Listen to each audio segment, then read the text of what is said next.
comrades, today is... Oh shit, I closed it. Comrades, today is... June 22nd, 2026, and the current time is 1918. The Institute has temporarily begun production of our own in-house toilet paper. Please be aware that while we care for the health of all comrades, the two-ply production line is reserved only for the administratum. Due to the shortages of high-quality paper, one ply will be distributed to all other divisions. That concludes today's announcements. この番組はご覧のスポンサーの提供でお送りします。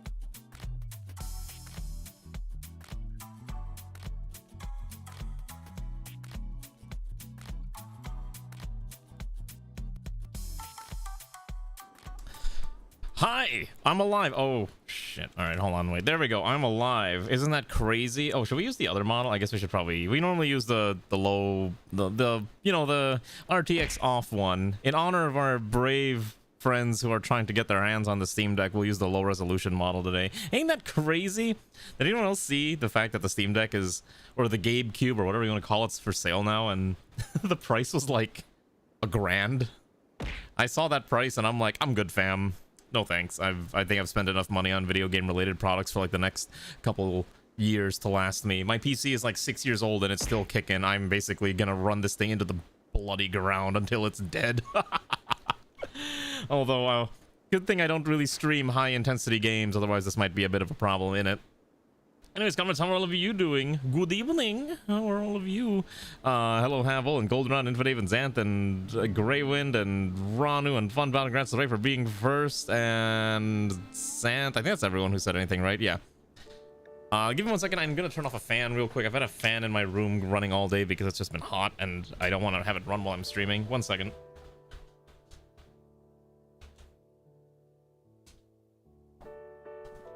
That way, I can actually hear the game, and it's not like killing my ears. Anyways, how are all of you doing, comrades? Wow, look at that. Rimworld. Crazy, I know.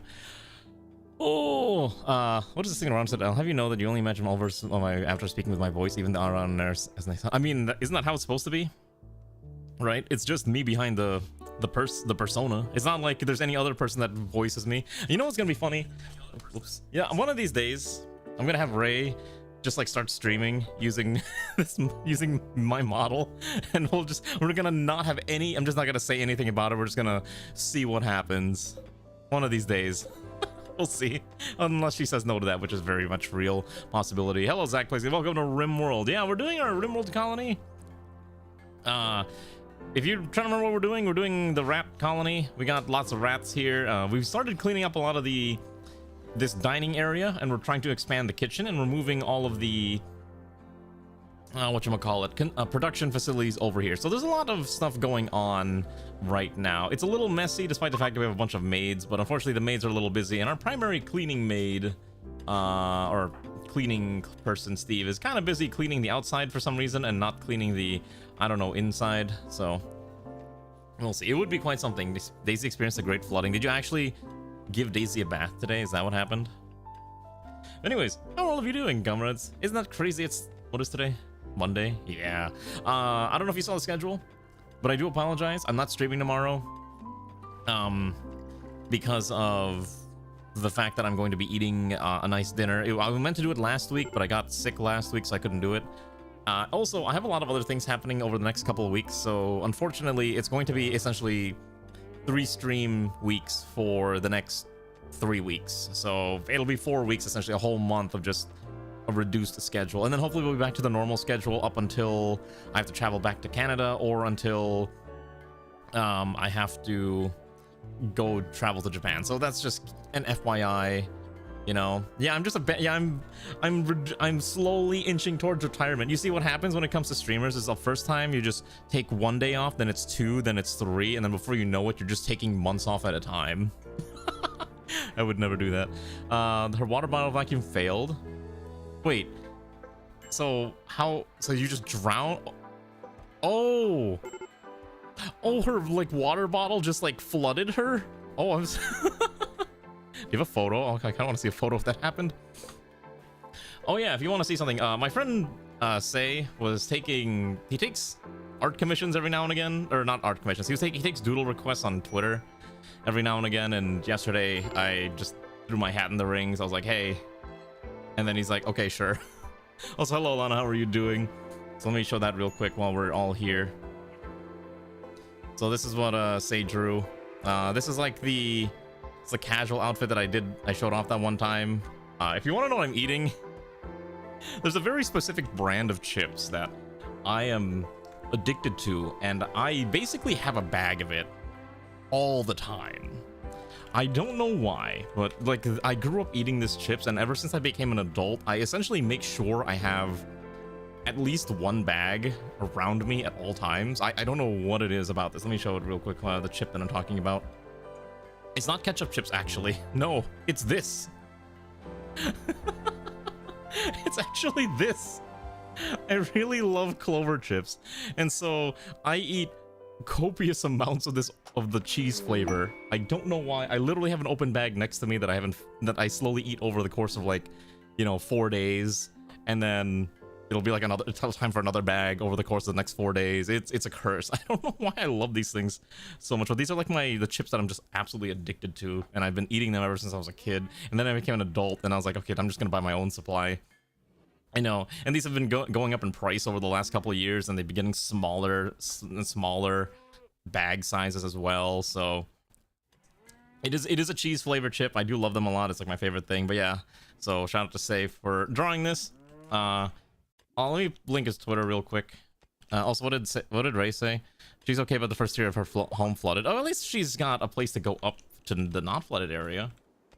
Let me see if this. I think this is his Twitter account. Yeah, here's Say's account if you want to take a look at it. I think I've linked to stuff before, but generally he draws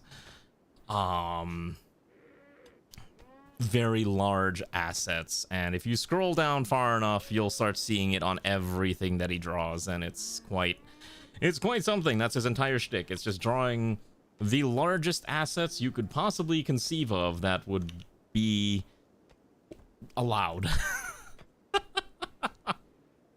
Anyways, how are all of you doing, comrades? Hopefully you're having a good evening. I hope you like Rimworld. I like Rimworld a lot, and it's good to just kind of relax with a bit of hopefully not getting murdered by mechanoids. I would love to fight anything that's not just mechanoids again. The other thing, too, is we need to start sorting through all this. We were supposed to haul all this hay, but I think I'm a little too late on hay hauling, and we may be a little boned with that. The other thing, too, is the colony needs to finally start getting rid of all the wood lights. I've been slowly transitioning out of the wood into electrical lights, but it's still going to take some time, especially as steel is becoming a bit of a commodity that apparently we don't have nearly enough of, and I'm trying to find as much of it as I humanly can. Now, we do have a little bit of a, this area that we're mining it from, but you can only mine so much before you start running out of resources, and yeah, we have to try to get all the food in. There's a lot of raw food that we got to just start hauling, because winter's coming, and as we all know, winter means people die. In this colony, that usually means people will die, so that's kind of the other problem that we're running into. And you can see that we have a lot of random resources that need to be sorted through, so hopefully we can have someone haul all this, so we'll just start ordering all that and that and that. And then we also have all this salt here too, which probably could be used for food, so we'll probably start putting that somewhere in the kitchen. You're drawing again, or at least you have the motivation again? Well, that's good. At least you have the motivation to do something creative. Congratulations. What are you drawing? That's the next question we should be asking. Hopefully your art's been going well, at least. I keep saying I'll do art, and then I just never do art, which is more of a me problem than anything, so, just keep that in mind. Maybe one day I'll get around to doing it, but until then, I'll just keep complaining about it. Also, we're just gonna start adding a few more of these nightstands, and we're trying to get rid of all these torch lamps, so bit by bit we'll slowly trim this out of here. Speaking of emotes, I do need to commission new emotes at some point. I've been meaning to, I just haven't had a chance to properly do that. Also, congrats on Havel for that watch streak. The drawing is super cute. Cheese chips thing very fitting. It is very fitting, yeah. Like I said, I love clover chips. I grew up eating them. Also, I think we'll do a vote for Thursday's stream. I kind of want to do Hoi 4, but I think I've come to the conclusion that everyone who actively watches me just doesn't want to watch Hoi 4 anymore, so that's why we never stream Hoi 4 ever, and we just kind of stream everything else. As much as I love Hoi 4, I think the current iteration of the game is just so incredibly flawed that I don't really want to touch it, if that makes sense.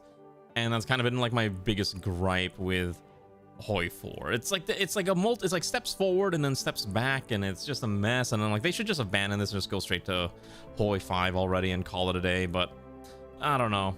There are a bunch of YouTubers that I watch who do Hoi 4 content were doing like 10-year retrospectives on Hoi 4, because apparently it's literally been 10 years since Hoi 4 came out.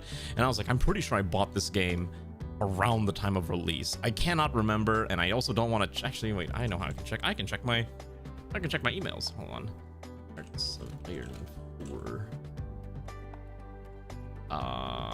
When did I buy this? When did Hoi 4 come out? Hoi 4 release. Oh wow, yeah, I bought it like 10 days after it came out. That's crazy to think about. I have been playing this stupid map painter for 10 years, and I still suck at it. Truly one of the greatest and worst investments of my time ever made. But that's the timeline we live in, isn't it? So, yeah. Also, though, I forgot that Alana's got that fire emote. That's a really fun one.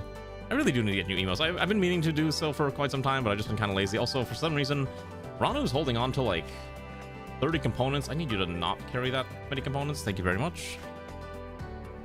We really have to sort through all the stuff that we have in the colony, and it's becoming a bit of a problem. You're not allowed to haul plus. Everyone here should be haul plusers. There's like a very specific set of people that I don't want hauling plus at all, and they'll be very obvious. I think Hawksby's not, because I need him to construct primarily. My body's a machine that turns 90% discounts into 0 hour. Exactly. My body truly is a machine that turns 90% discounts into 0% or 0 hour playtimes. You know what's funny? I mentioned this to Ray. I've been subscribed to the Humble Bundle monthly thing, I think almost for like 10 years now. They just keep running in the background. I just collect whatever games, about like, $100 a year, and I just collect a bunch of free games. And then I was like, wow, I have barely played any of these. Like maybe once in a while there'll be one thing that I'll want to play, and then everything else just kind of like, I think Destiny 2 showed up on one of the Humble Bundles. So I added Destiny 2 to my account, and then I looked at it and I'm like, I don't think I really want to play this. Like I'm not like people have been saying like, you should play Destiny, you should play Destiny. I'm like, I don't want to play Destiny. I just don't. I feel like Destiny's one of those things that if I didn't get into it at the start when it came out, I probably had like even lower interest in playing it as time went on. I understand it's like a really popular, looter shooter type game with RPG mechanics, and it's probably got all this really cool mechanics and everything, but it's just not a game that ultimately appealed to me, and that's why I never ended up playing it for any meaningful amount of time, or at all really. So if you ever wondered why, then there you go. The more you know, and that's why I will not stream Destiny 2. I just don't like it. It's just not for me. There's a lot of games like that where I just like, it seems interesting in theory, but I have basically zero intention of ever playing it. So sorry to the people who are interested in watching me play Destiny. I think I would rather play something like, what's it called? I think I'd probably rather play like Arc Raiders at that point. Yeah, it feels a little unfortunate that Destiny 2 is dead. But such is the inexorable march of time, where your favorite games too will perish, and all will just become nothing in the end, one day or one way or another. To be fair, I think it was also like, what is it, Microsoft and just the whole Actiblizzard thing, right? Wasn't that the whole thing? Why they died? And I know there's a lot of people that were basically copium hoping like, oh, we're gonna get Destiny 3. We're gonna get Destiny 3. And then they just never got Destiny 3, and it's just like, well, oh yeah, the crossovers. That's the thing too, like every game wants to be crossovers now. And I know Magic the Gathering last weekend had the release of the Marvel set, and I basically just straight up said, I don't care, I will not play this. I just will not play the new Marvel set. I haven't spent money on Magic in like months at this point, and I just straight up do not care enough to pay money to play this game. As much as I love Magic the Gathering, at some point you just kind of have to cut your losses and be like, this is not the game that I originally played, and I have no desire to play its current iteration. It's a little sad to say it like that, but it's just the way to, you know, approach it.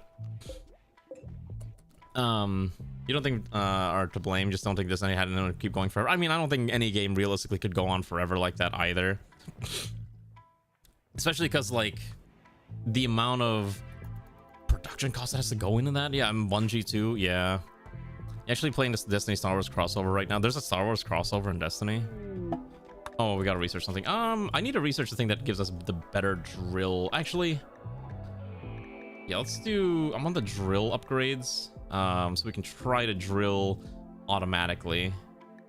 I don't think we need air conditioning. We'll do it in air conditioning, I guess is fine. Hydroponics would probably be useful too. We should probably start doing hydroponics. Start slowly moving down this tech tree bit by bit. We do need to start adding more here, but again, right now steel seems to be our biggest premium material that we just don't really have a lot of access to. Even with this quarry, it's still a little tough to just get as much that we need. We're getting a lot of limestone, but I don't really need limestone.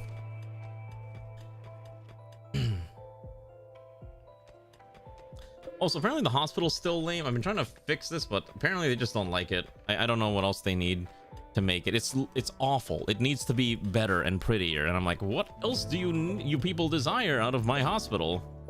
Right, let's get rid of this wall lamp. Let's get rid of these two. You mean art theft issues with Marathon is something the healthy design team does? Oh, I don't know much about the art theft stuff about Marathon, but I would believe it if you told me that there was art theft going on there. That is really unfortunate to hear. That is really tragic. Yeah, it is. Again, it's just every video game ultimately has to come to an end, and then some games just keep on going and they just keep adding more and more content because they feel like, well, turns out people are willing to keep paying for it. Like whenever they do, like Final Fantasy 11 is still ongoing and people are still paying to keep it going. Also, I'm gonna give Ranu buckshot. I forgot Ranu's been carrying a shotgun this entire time. I think it's time we get you like a couple bullets for that. I need to figure out how I'm gonna sort this bullet stuff at some point too. This entire thing is just a disaster. I need to build a proper drug lab. I might turn this lower section here into a drug lab and it might be fine, but we'll have to see. I stole almost entire aesthetic from Marathon from an artist that actually followed like 7 years. Oh, that bad? I did not know that. That is actually tragic. And actually insane. Goodness gracious. No wonder everyone... I'm not gonna lie. Are people still playing Marathon? I have not heard, like, realistically anything about Marathon in a while. So I've been wondering if it's still just a thing or if it's just not really... Oh, I gotta place more soil here. I can't really convert this. Where is the garden tools? I need the plowed soil. Are we using plowed soil? Yes, okay, we're using plowed soil. We're gonna add plowed soil here. Perfect. Okay, so there's still a lot of people playing it. Oh, Jesus. And no one plays Marathon. I mean, 10k concurrence is not no one. That's a lot of people that's playing Marathon, because that probably equates to, like, what, some 60,000 in a 24-hour period, probably. Yeah, it's not awful, but probably not what they're expecting. They probably wanted, like 40 or 50k concurrence. Actually, now I'm kind of curious. Hold on. What is the Battlefield 6 concurrent players? Because I actually play a lot of Battlefield 6. I'm kind of curious what the concurrents are. Wow, 33,000 concurrents. That is actually a pretty healthy amount for Battlefield. For now. We'll see how long that lasts. Arc Raiders pushing 40. I heard Arc Raiders has been also going down a little bit, but that's just because Arc Raiders apparently has had like a huge cheater problem, and so the concurrence has just been kind of dropping month over month. But then I thought about it, I'm like, it's kind of just like the flavor of the month thing, right? Like it had a really crazy release, and then obviously people love it, but it's gonna drop down no matter what anyways. But it's still a lot higher than Marathon, which is, you know, probably not too good for the Marathon folks. What did we find? It's like they're... Yeah, that's tragic. Well, here's hoping that maybe they can recover, but again, if they're stealing textures, that's probably not a good sign. Yeah. Like, that's not a good sign at all. Also, holy cow, we have so much food. I might need to make another food. I need to find a way to, like, sort through this. I've been meaning to sort through our copious amounts of food, and I just don't know how to do that yet. Like, at least we're eating all the stews, but... Actually, I have an idea. Let's stop making simple meals for the time. Let's focus primarily on making those stews and teas, and hopefully we can kind of sort through this. I do need to store teas somewhere. I think if I just do a simple open shelf, we can kind of just store tea here. Should be fine. But anyways, yeah, that's a shame. I don't know if anyone here is actually playing Marathon, but you know, if you are, congratulations to you, but I can't. I can't even play Destiny. I don't know. I used to be. I think if okay, I've said this before, but I always believe that if I had gotten into those games when I was either in college or high school, I think I would have been really into it. But then, now that I am a working adult with working jobs and making monies, it's I have no desire to play to play those games at all. If that makes sense. It's like, yeah, so it turns out when you have money, you don't want to play these other things that just stress you out all the time. That's kind of how I feel. It's like, you could play them, or you could just do literally anything else and just probably have more joy. Yeah, the plagiarism thing.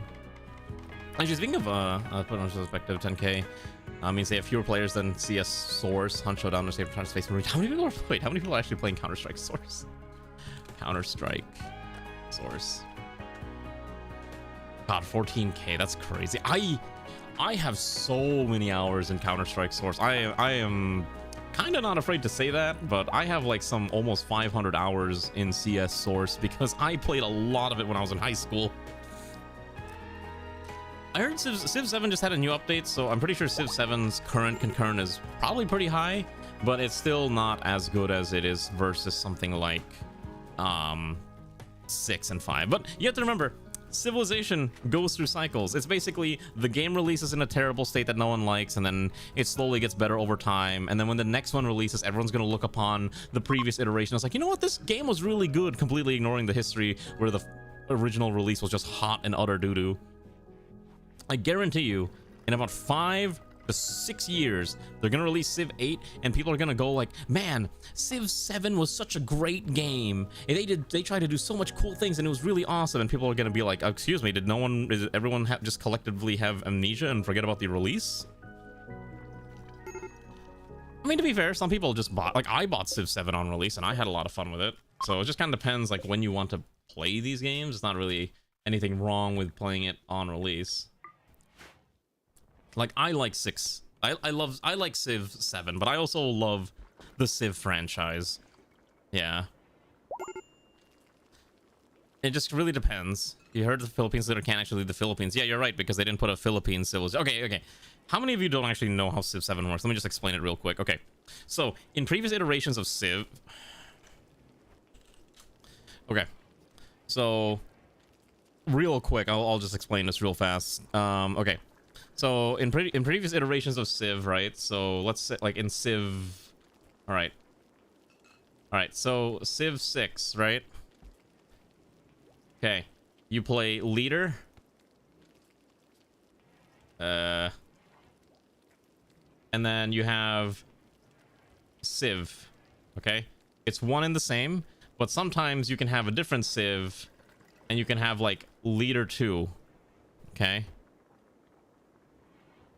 So I think this happens with like the English. Like the English can have like I don't know, one version of Queen Elizabeth or Queen Victoria. I can't remember who it was. Or they can have the second version of Queen Victoria. One's more, you know, maybe diplomatic, or I think one was more exploration focused, and the other one was more like militaristic focus or something like that. Okay, cool. Civ 7 is weird. Okay, Civ 7 is like you pick a leader. Okay. And they're usually not, like on release, they were not the same. They were not major leaders that you would expect. Like there's no Gandhi, there's no Nobunaga, there's no FDR or whatever you want like that. Okay, so you had things like Harriet Tubman and I think Lafayette and Napoleon and some other ones. And then the way this works is you actually have to pick a Civ, okay? And then you have to pick a Civ 2, and then you have to pick Civ 3. You don't pick them all at the start, but basically the way it works is that each era has its own civs. So, like, you have like antiquity, right? And then you had exploration era civilizations, which kind of, so you would essentially have, like, I think this kind of covered from like until approximately, I want to say like until approximately like 500, and then exploration kind of covers approximately through like 1400, and then you had the last one, which is like the modern era, and it covers basically until like, I think like 1945 is like the approximate end state. So the way it works is that you pick one leader to run through the whole game, and they have their own unique abilities, and then you pick a different civ as you progress through the eras. And yeah, I thought it was kind of neat when it came out, but the problem was the civ selections were very light. They essentially did 10 bespoke civs for each era, but the problem was that there was no continuity between them. So for example, right, like you can play as like, oh, I'm just gonna kill this. Okay, so, oh shoot, no, oh my god, I almost deleted my entire source selection on OBS. That would have been very bad, and I would have been very sad.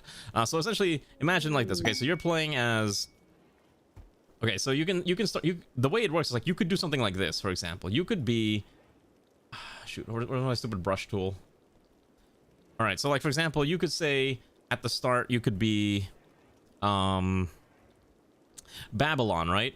You could be Babylon, and then depending on your actions, you could be like, all right, now I'm gonna become the Celts. Okay, and then, oh my gosh, based on what you did, now for some reason you are the USA, and it's things like that. But there's no continuity. Like, there's no precursor to the US. Like, I think there's like a couple Native American ones, but let's be real, the US is not technically, modern US is not really Native American. It's very much like, you know, an offshoot of English colonialism type deal. So the reason why they're saying you can have the Philippine leader is because what they included in the game, and I wish I was joking, hold on. 7 leaders. So they added oh, hold on, let's see. They added this man, Jose Rizal. Okay, this guy who essentially like is a Filipino revolutionary hero in a way. And they did not include the Philippines as a playable faction. Do you want to know who they included though? Hawaii. So your expected faction to play, if you're playing as Jose Rizal, is you pivot into Hawaii. It's very funny, and yeah, it is very much like Civ 7 Humankind. I think they took a lot of ideas from from Humankind and basically converted it into how they wanted to approach Civ 7, which I'm not gonna lie, I actually do like Humankind. I actually like the idea of having evolving civilizations. I think just Humankind was too fast, but Civ 7's too slow, if that makes sense. The Philippines' greatest export is Filipinos. I mean, you're not wrong. I think if they do modern Philippines, like realistically, their export unironically might be citizens. Like, as much as we joke about it, like most of East Asia's medical systems, and I'm not trying to sound like, you know, toot the horn of the Philippines or anything, but let's be real, a lot of East Asian medical systems are entirely contingent on Filipino import workers to fulfill those medical needs for because there's just like a lot of Filipino nurses are trained under Western medicine, like essentially like they're basically taught the same as an American nurse. So essentially you're getting Western quality medicine at rock bottom C prices, and that's essentially why most of East Asia and a lot of American and just like a lot of Western medical systems are essentially just like a lot of Filipinos. That's why there's like the common joke of there's a bajillion, like every Filipino has like a relative that's in nursing. Okay, and I know it's true. It is true. I'm just gonna say this right now. It's very true. Yeah, I believe Singapore is like 90% of their nurses are Filipino, and that's just the way it is. Like, because again, the Philippines more or less be, I don't want to say it's like a puppet state or tributary state, but for the longest time the Philippines very much was like in the American sphere of influence, and so that's why a lot of nurses come from the Philippines to other countries, because the opportunities are much higher in foreign countries, right? So like, yeah, you could be a nurse in the Philippines and you'll be making like, you know, the equivalent of maybe $500 a month, or you could be living in the US and be a nurse and you could be making the equivalent of like $80,000 a year, you know. And that's why a lot of them ultimately move, because the opportunities are just way better not in the Philippines. I mean, I used to joke that the Philippines is kind of like the Mexico of Asia, but I'm not gonna get into that. I'm allowed to make that joke, okay? Before anyone gets like up in arms, I'm allowed to say that. So, but that's kind of how it was. But yeah, it is very funny because in Civ, there's no Philippine country, but they added Jose Rizal, and you would think that they would have the Philippines, but it's not. No, they just have Hawaii. So the idea, I think the expected like progression route, if you're playing Jose Rizal, is you pick any of like the Polynesian or Asian civs, and then you move to Hawaii in exploration, and then you pick something else for, I think you pick Mexico or Spain for the modern age. And I'm just like, they cleaned up the reset. Yeah, so they changed how the resets work. Buildings and towns don't fully collapse. So the way it works is that when you do a transition to a new era, you can change it so that you don't lose anything, or you can change it to where it was in the classic way, where it's like you do kind of, you can keep everything, but you know, all but one of your mate cities become towns. Have you seen that Narcos fan-made trailer, which is the Philippines, or the intro? I'm not even surprised.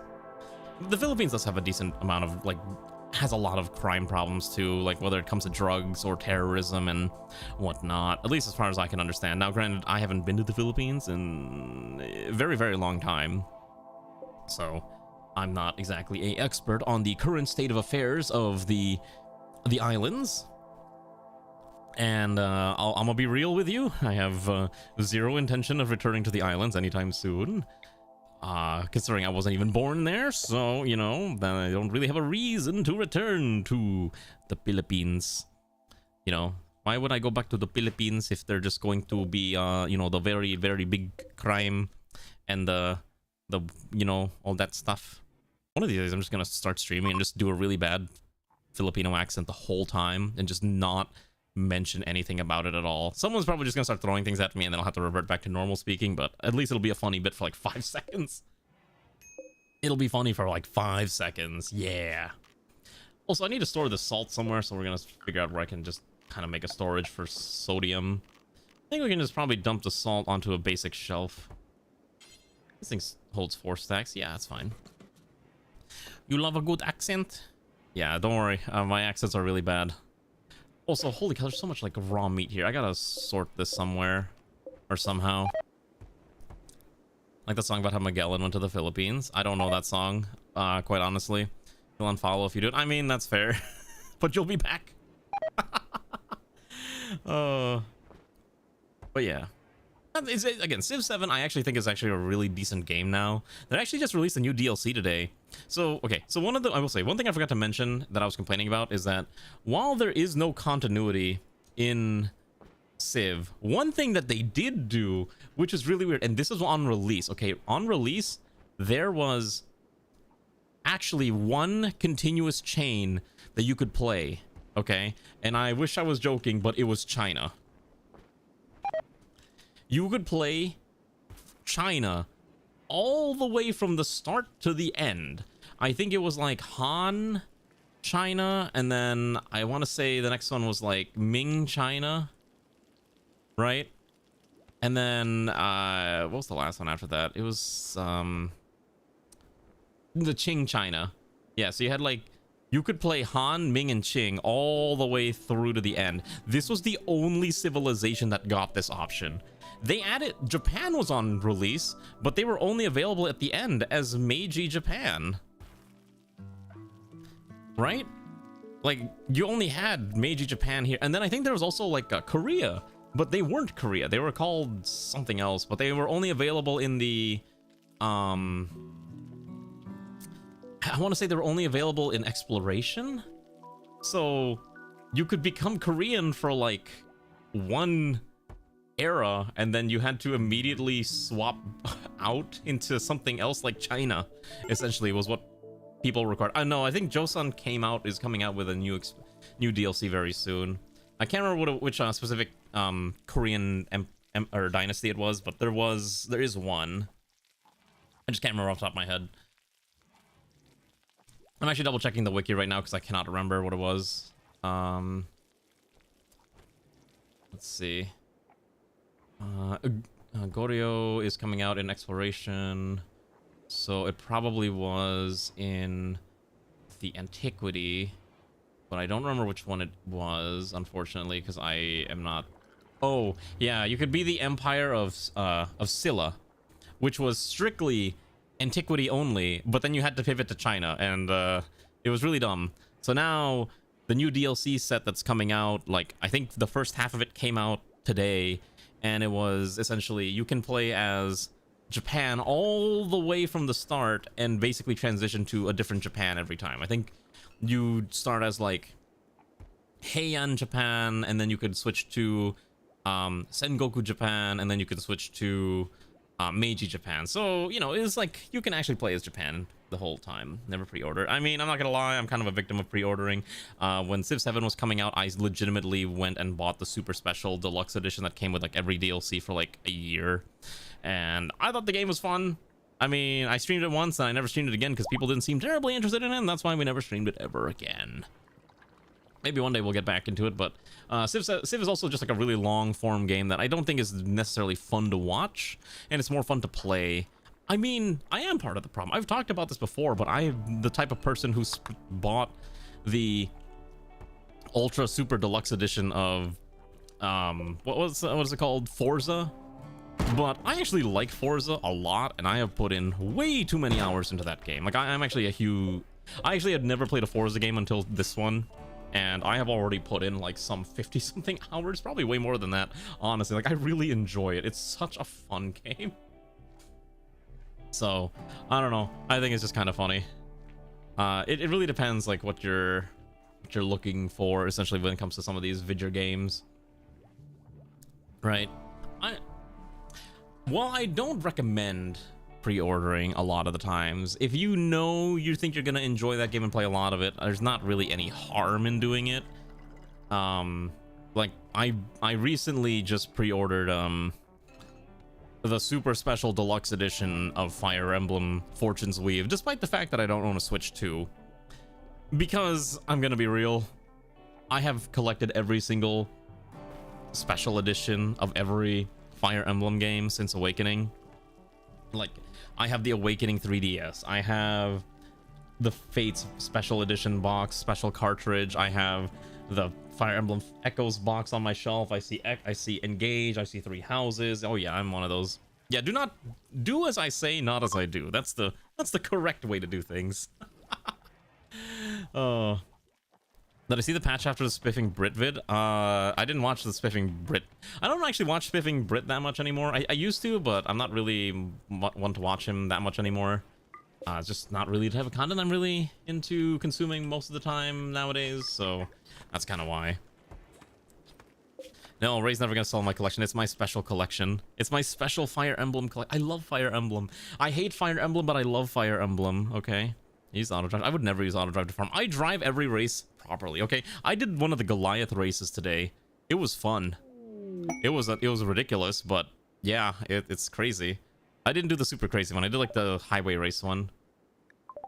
We do need to start trimming some of the...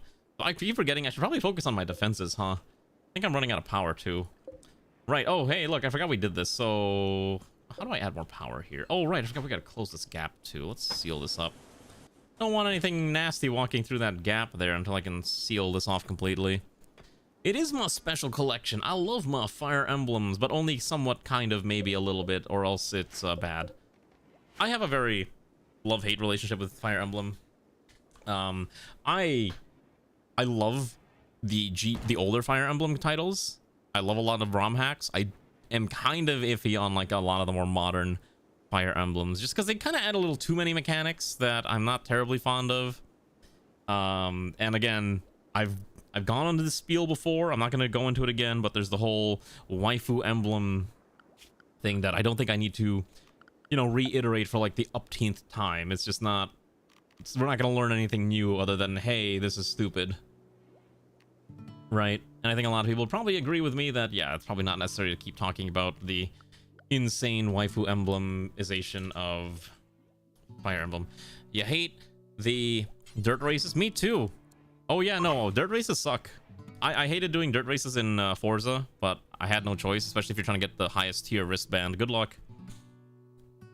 Good luck. It's not that bad.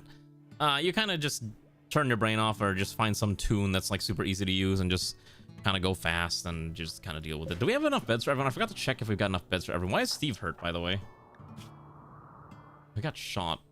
When did he fight a ratkin and get shot? Garm shot Steve somehow. I don't know how that happened.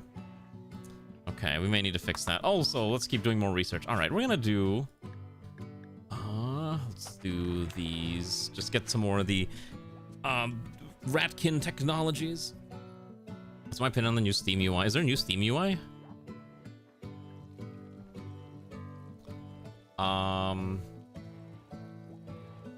Wait, is there a new Steam UI? I don't have a new Steam UI. My UI is still the same. Oh, you want to talk about Steam? Do we want to talk about the Steam Deck? Oh my gosh, we can talk about, or not Steam Deck, the Gabe Cube, the Steam machine. Oh boy, did anyone see that the Gabe Cube price got announced today, and you can join the waitlist to pre-order it at the low cost of 1,000 American dollars? It is actually insane. I'm pretty sure this thing was meant to be approximately, I wanted to say it's about like 500, 600, but the more I think about it, this thing was probably meant to be priced around $700 realistically. But boy, gee howdy, it's they said nope, it's $1,000 because Steam is not going to subsidize it, like, because the reason why consoles are so cheap is that the, you know, Sony and Microsoft kind of subsidize the cost of the console to the point where they're either going net zero or probably taking a small loss or a very minimal profit at most in order to sell more consoles, because they kind of locks you into their ecosystem. Valve was like, nah, you're just kind of, you gotta pay the full price for this thing. And I'm pretty sure it would have been way cheaper if it wasn't for the fact that we're dealing with a Rampocalypse, and not only a Rampocalypse, but we're also dealing with the what's it called, the SSD crisis is now happening too, right? Yeah, I don't blame them for selling it at that price. I think it's perfectly understandable that the price that they're trying to sell it at is probably the price that they have to sell it at, or else they're just gonna be bleeding money. And because it's primarily built as a PC that you can customize, let's be real, if they didn't price it to the point where they're gonna be able to earn money off of it, someone's just gonna buy it and strip it for parts and then sell the parts off separately. I believe that they are using a custom CPU and GPU architecture that's based off like a modified AMD chipset, but beyond that, I mean, the RAM itself is like, I don't know if you saw the specs. I think the specs were kind of on par with like a PS5 or something along those lines. Not a PS5 Pro, but like a normal PS5. And the base version with like 512 gigabytes of storage is like $1,000, I think $1,050, and it doesn't even come with a controller. If you want to add the controller, you got to add in like another $100 on top of that price. If you want the super special version with like a 1 terabyte, you're looking at almost like $1,200, maybe $1,300, and it is insane. Like, it is actually just crazy expensive, and that's just how it is now. It's just like the price of stuff is just nuts. And what are you gonna do about it? You can't really do anything about it. Late 90s, you could get paid for bleeding around here. Yeah, well, nowadays, you're gonna... That's not how it works anymore. You just, you don't get paid for bleeding. They're gonna charge you for bleeding. That's right, you start bleeding everywhere, they're gonna be like, alright, that's gonna be like $10,000 to stitch you up, buddy. That's how it works nowadays. That's how it be. Donating 500 milliliter blood gave you a food basket or $20. Yeah, I mean, you could still donate blood nowadays if you're like desperate, but even still, it's not very common. I think it's plasma technically, right? Or you get gift cards or something along those lines. What was I gonna do with all this Devil Strand? I think I was doing something with Devil Strand. I completely forgot what I was meant to do. Oh, I remember. I was gonna do some ratkin clothing, right? Don't we have a pawn that really wants some specific ratkin high-end material? I cannot remember who it was. Also, Steve has an infection, so that's fun too. Alright, Hawks people tend to that. I cannot remember if someone was looking for some fancy schmancy ratkin gear. I think we should probably get Garm a proper outfit at some point too. And JP Korean to get a pin or something. Oh, actually, you know what's funny? Speaking of Japan, I saw something really funny the other day. I saw that Final Fantasy XIV, I think, was doing a special promotion in Japan where if you file your taxes, they'll give you like a mount and a bunch of other fancy cosmetics just for filing your taxes. And I thought that was the funniest thing ever. Yeah. I think they actually return to food baskets would be a great incentive. I don't know. I feel like we shouldn't be a society that kind of requires people to donate blood for food like that, but I can also understand why why that might not be a bad idea too. But you know, at some point you gotta be careful of walking that fine line where you transition from, oh, a donation for food to blood money for food, you know. Pay taxes. Yeah, do your taxes. I'm always a proponent of do your taxes. If you don't do your taxes, I will be a very sad professor, and I will be not responsible for any issues that you may run into for not filing your taxes. So TLDR, pay your taxes. The archive usually has a blood drive. Trust me, everything's got a blood drive nowadays. I'm not one to really do blood drives myself, but I understand the appeal of doing them. My blood is my blood. If you want my blood, you either gotta be related to me, or you gotta be paying up monies.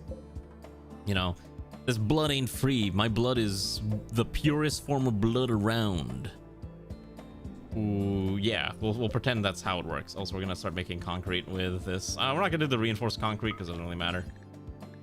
Do this until we have at least. Do not use slate, but I want to do this until we've got like, I don't know, 1,000 in stock. Perfect. Yeah.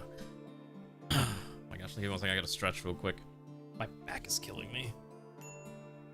But anyways, yeah, it is a bit of a shame that the Steam Deck is just, or the Gabe Cube is just so expensive. Because again, I think if it was like a decent price, I probably would not have bought it no matter what. But it would have been nice for people who are really on the fence of, you know, essentially it's basically a PC that's aimed at console gamers, right? To kind of get them into the Steam ecosystem. But at that price point, oh, it's gonna be rough, because one of my friends put it this way: at that price point, you could just get a PS5 Pro.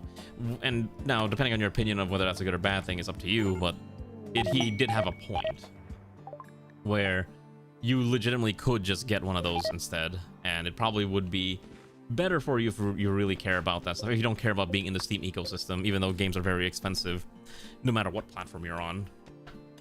Personally, I don't really care much for the PlayStation.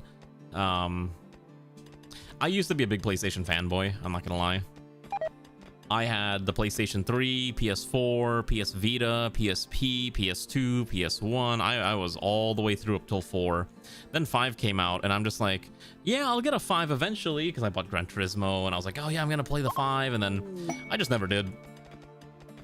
And I had an opportunity to buy one, and then I just never wanted to buy a PS5. If you wonder how similar spec PC costs, there was a comparison that came out.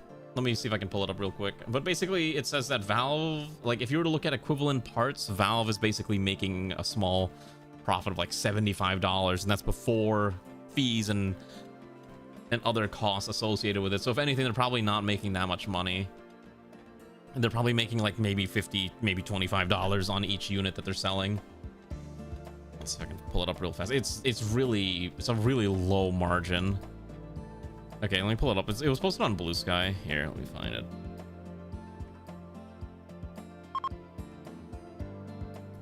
Okay, here we go. So essentially, the way it, so again, it's using its own custom AMD chipset, and obviously like a lot of proprietary bits and pieces that they had to use for like the motherboard and like the case and whatnot. But Steam machine priced at $1050, a DIY version kind of priced around $979. So the premium is like $71, but obviously that premium is kind of also going into the fact that you're getting a custom case, a custom MOBO and everything, and also kind of just readily integrated with the whole Steam ecosystem. Also, I did not realize that 16 gigs of RAM DDR5 is $242. If I were to rebuild my PC with the amount of RAM but in DDR5, I would be spending almost $1,000. What is this clown world? Jesus Christ. I will never get a chance to rebuild this PC until it's like 10 years old. Good God. My PC runs 64 gigs of RAM because I run a lot of things at once and I'm too lazy to close my Chrome tabs. So, you know, I'm basically on DDR4 for like even DDR4 is expensive. You know what I heard recently? I heard recently that some device manufacturers are starting to look at DDR2 RAM for smaller things like, you know, like routers and, yeah, you know, small Internet of Things devices, because they cannot get their hands on DDR5 or 4 or 3. So they're respecking their devices to run off of DDR2, and I'm like, oh my God, we're so cooked. Supposedly this shortage is set to last until like 2029 at this rate, because again, yeah, the AI data centers are just eating everything up. They're just gobbling it. They're just gobbling it up. What are you gonna do? You can't do anything about it. You just have to, unless you start throwing bamboo shoots at your local data center construction site, which again, I'm not saying you should do that, but I'm just saying that is a funny thing that I've heard considered as an option, yeah, for some ecological disasters. You know what's really funny too is like some devices that I've been looking at, and I bought Ray one the other day, like for our anniversary. The price of this device, which was like one of those emulation devices, literally went up like almost $100 over the past like 6 months, just because the RAM prices and everything just kept going up and up and up and up. I was like, oh my gosh, make it stop. Make it stop, please. And it's just never gonna stop. It's just gonna keep going and going and going, and we just have to keep dealing with it. And who knows, maybe prices will just never go down. Maybe prices will just keep going up forever, because they're just like, to be fair, I saw the prices and I'm like, I kind of want to get one before the prices get too high. So what's more fun is Americans are paying for the eventual fallout. Gosh, I don't want to talk about that. I've already been paying attention to the whole whatchamacallit thing. What's that stupid thing called? SpaceX. I keep up with the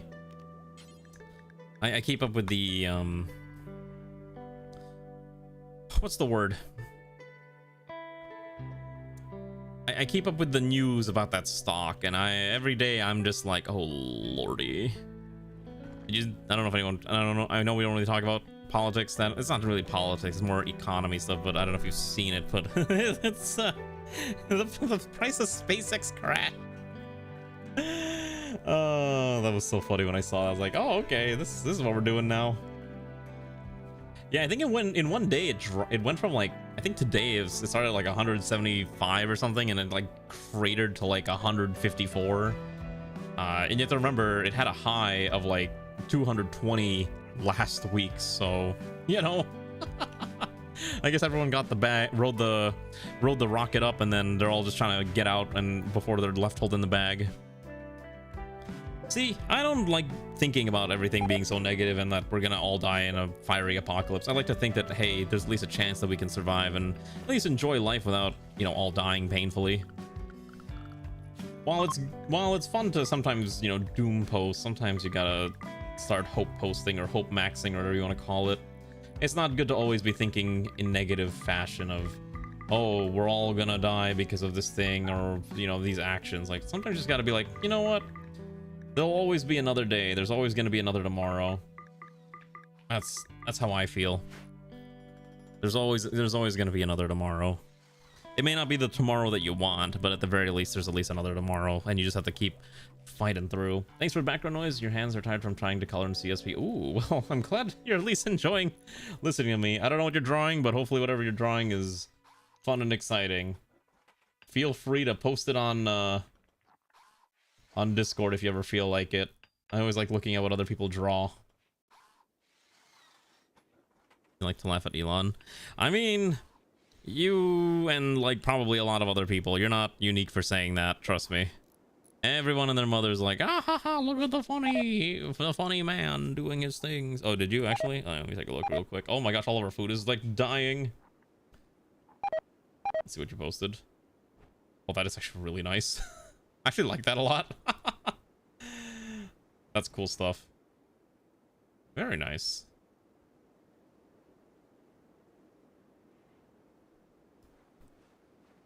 But anyways, yeah. I'm just saying. Video games and RAM and all that stuff is just, it's just rough. I have to run this PC basically into the ground for like the foreseeable future. To be fair, I'm kind of glad that most of the games I play aren't terribly intensive. Realistically, like I could probably just swap my GPU out when I need to. The only problem with doing a GPU upgrade is that unfortunately I believe I would start being gated by the PCI speed. Because it's like I'm running like a, it's like I think my motherboard's like PCI. What's the current iteration? PCI 4? Let's see, or is it 5? I think it's 5 actually. Yeah, like the current version is PCI 5, but I have PCIe 4, and so there is a very real chance that if I get a, like say a 60 series GPU, if they ever come out, which it may never come out, I might not actually be able to use it properly because it would just be, well, you know, I would be bottlenecked. That's the word. I don't know, I could not think of the word bottleneck, but the word I'm thinking of is bottlenecked. And so that's just the unfortunate reality of that. You just kind of roll with it. So, yeah. What an interesting time we live in. And by interesting, I mean not so fun. We're going to start selling off a lot of our stuff, by the way. Garm is sad. That's fine. We're going to go over here and start selling things. All right, let's go form a caravan and let's go send in... Where did all of my muffalo go? Wait. Why do I only have 2 muffalo? Wait, what happened to all my muffalo? Oh, did I kill all the adult muffalo? Oh shoot, I killed all the adult muffalo. Oh my god.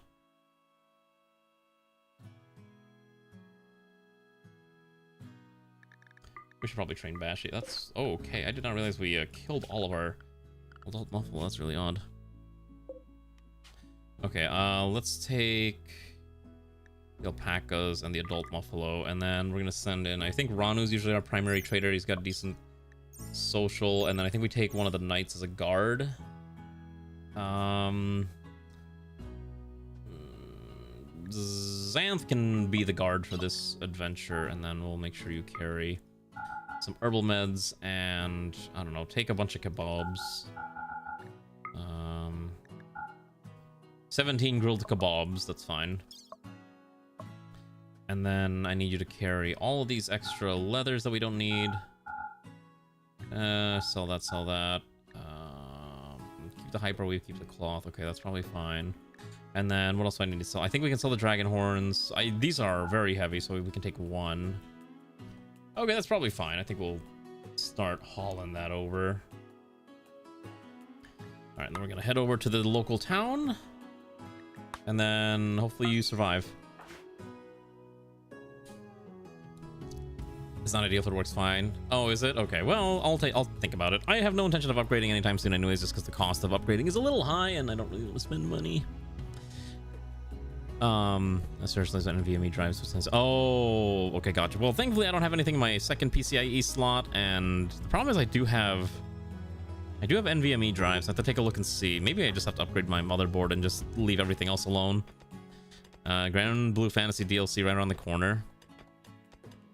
I thought it came out already, because some of my friends were talking about playing GBF, the actual full-fledged game. I have no, I don't know anything about it. Like I played Grand Blue Fantasy a long time ago, but I didn't really play it because I didn't know what I was doing half the time, and so I mostly just did it to pull the characters, and then that was the extent of my knowledge for Grand Blue Fantasy.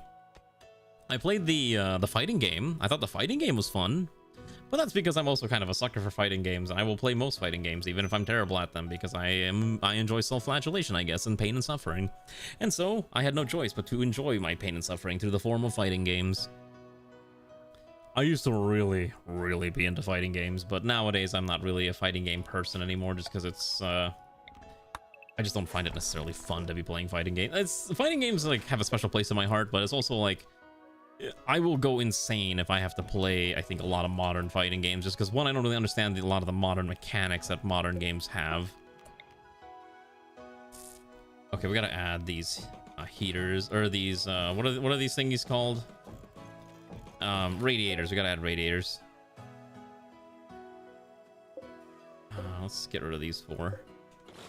And then we gotta replace these lights as well. Our builders are very busy. We'll get rid of these 2. We'll have to figure out what we're gonna do for temperature management once we get closer to the summer. We gotta make sure we just have enough power to, like, operate everything. Actually, the other thing I need to do to make sure that we don't run out of power here is I gotta start getting rid of these trees. Yeah, we need a, there's so many things we need to haul. I don't want to make robots for this. Actually, speaking of stuff, I don't know if anyone saw this, but anyone see that one mod that's getting deleted off of the workshop? Because I guess the author has had well, I think they had a bit of a spat together, and also apparently it's been modifying some files that should not be modified or something along those lines. I'm not 100% sure the specifics about it. There's a mod called The Giver. I think it was called The Giver on the workshop. And the unique things about it primarily is that it's like a pet humanoid that you can kind of have, but the gimmick is that if it dies forever. As in, if you try to reload the save, it's gonna die. They're just gonna kill it again immediately. Which is, I guess the idea is to make you really care for this creature, this giver. Oh yeah, Lana knows what I'm talking about for sure. And apparently it's just getting like deleted soon, and so people are like, oh, you know, make a backup. But then you look at the forum, like the Reddit comments, and it's just like, oh my gosh, this person's a degenerate. It's like, I don't know if there's so much degenerate as it's more just like, it's just something they find endearing, because it's anime design. And you know, when it comes to video games, anime mods are looked down upon and frowned upon. It's like, how dare these people do anime things? They're misreading poor translations. Oh yeah, I know they're misreading poor translations, but they just see the visual and they're like, oh, this is nasty. What's the issue? So part of the issue apparently with The Giver is that the way it tracks how the giver dies is apparently the point of contention between the mod authors, right? And so that's why they're getting rid of it in the near future off the workshop. The whole gimmick again is that, hey, this is a little creature. It looks like it looks like an anime girl, childless intelligence. It's quite busty. It's you can get milk from it, I guess, which the way it's described is kind of weird. As in, it's not really described very well, so it's kind of left up to your interpretation. It's really probably just making it from, I don't know, like out of powder or something, or I don't know. It's just look it up. I would say just look it up and make your own interpretation of it. I think it's kind of cute. I actually do like the concept of you know, you lose it forever if you don't keep it alive. But yeah, as Alana's mentioning in that giant wall of text that I will skim over very quickly, is that it's very it's invasive in how you can't save scum. They broke into joint ownership and mods and are trying to mod rather than one of them leaving. Yeah, it's just drama upon drama and drama. Gotta love it. So there's so many random animals we gotta keep killing. Ugh. Okay, hold on. I'm gonna change these to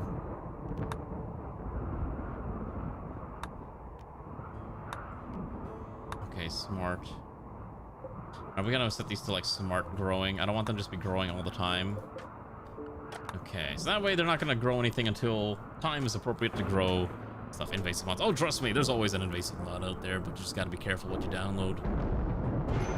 Oh my gosh, my back is killing me. I might need to use the restroom soon. So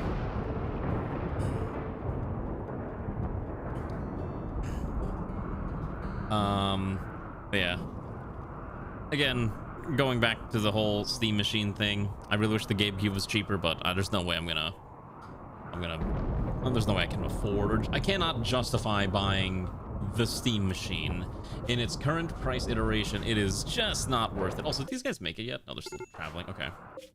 Just need to make sure that when they arrive, they trade, because otherwise I'm gonna forget. It's basically anti-cheat and looting and slap them on the wrist. Oh, really? They were just telling people, hey, you can't do that. That's... yeah, that's a little suspect. Yeah. I can see why Ludian would probably be like, hey, we don't want people doing this type of thing. Awesome mods. Okay, I mean, that makes sense, right? It makes sense. You gotta respect the game devs. That reminds me of like how in the Total War Warhammer modding scene, you're not allowed to make mods that are not Warhammer themed, if that makes sense. Yeah, in the realm of Total War Warhammer, you're actually like forbidden to make like a Lord of the Rings mod using the engine. And I think that was part of like the requirement when they had gotten the license from Games Workshop to create Total War Warhammer, was that they would actively police the workshop to prevent mods like that from showing up, I guess. Which is a huge shame. I think the Total War Warhammer engine would make a fantastic engine for like a lot of fantasy themed Total War games, but they're just like, no, this is not allowed. You're not allowed to have fun. So I just thought it was kind of an interesting little tidbit. I haven't played Total War Warhammer in like years, and like my friends are like, hey, are you gonna start playing again? I'm like, maybe one day, maybe, who knows. You had one paper that was you can headbat the BA live. I mean, there's a lot of things like that. Want to mod in an army of TADC characters? Oh, that's right. The finale aired on YouTube last Friday. For those of you who've never seen TADC, I hope you got a chance to see the finale, and hopefully you managed to avoid spoilers, and hopefully you at least somewhat enjoyed it and you didn't hate it completely, because like a lot of people apparently hated it. A lot of people really did not like that ending. And I was like, okay. Total Warhammer 3 is cool. I've seen the steampunk mod, and it's a lot of fun. Like the ones that I've seen, ones that give you like a lot of tanks and stuff, and they're like, these are so cool. I cannot carry all that steel. All right, what am I buying from these people? I could buy mayonnaise.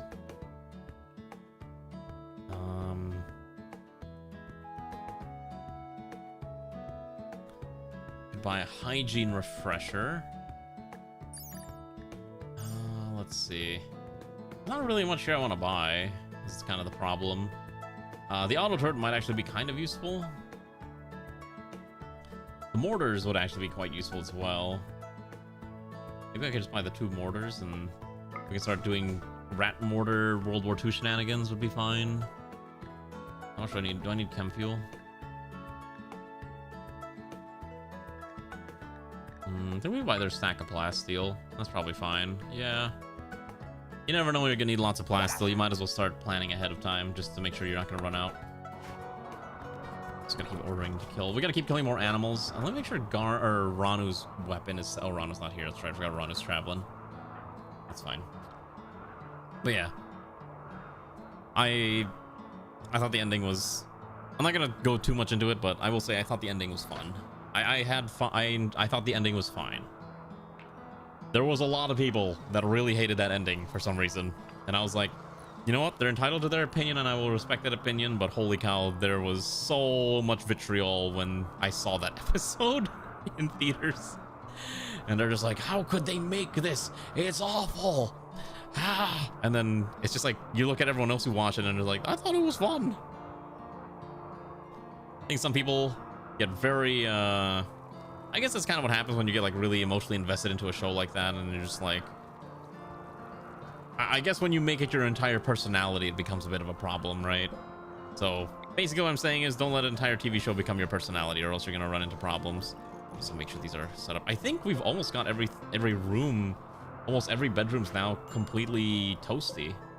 Yeah, I think we've somehow done it. Fantastic. Oh, did we ever get Ray's thing done? This is supposed to be the thing, right? Yeah, this is the monument. We gotta keep the monument for another 4.9 days, or else Ray will go smash and start unga bunga smashing everything, and I think we're trying to avoid that as much as possible. We also need to add lights here.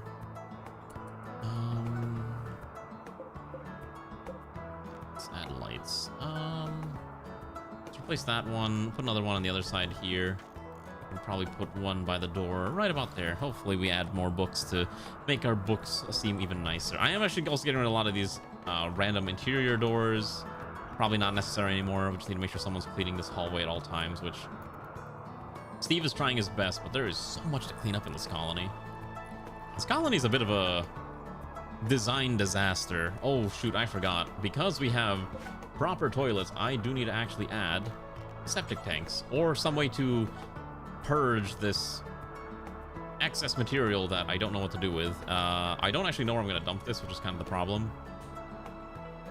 I don't really have another... I don't have a spare utilities closet. I don't really want to dump it in the bathroom either.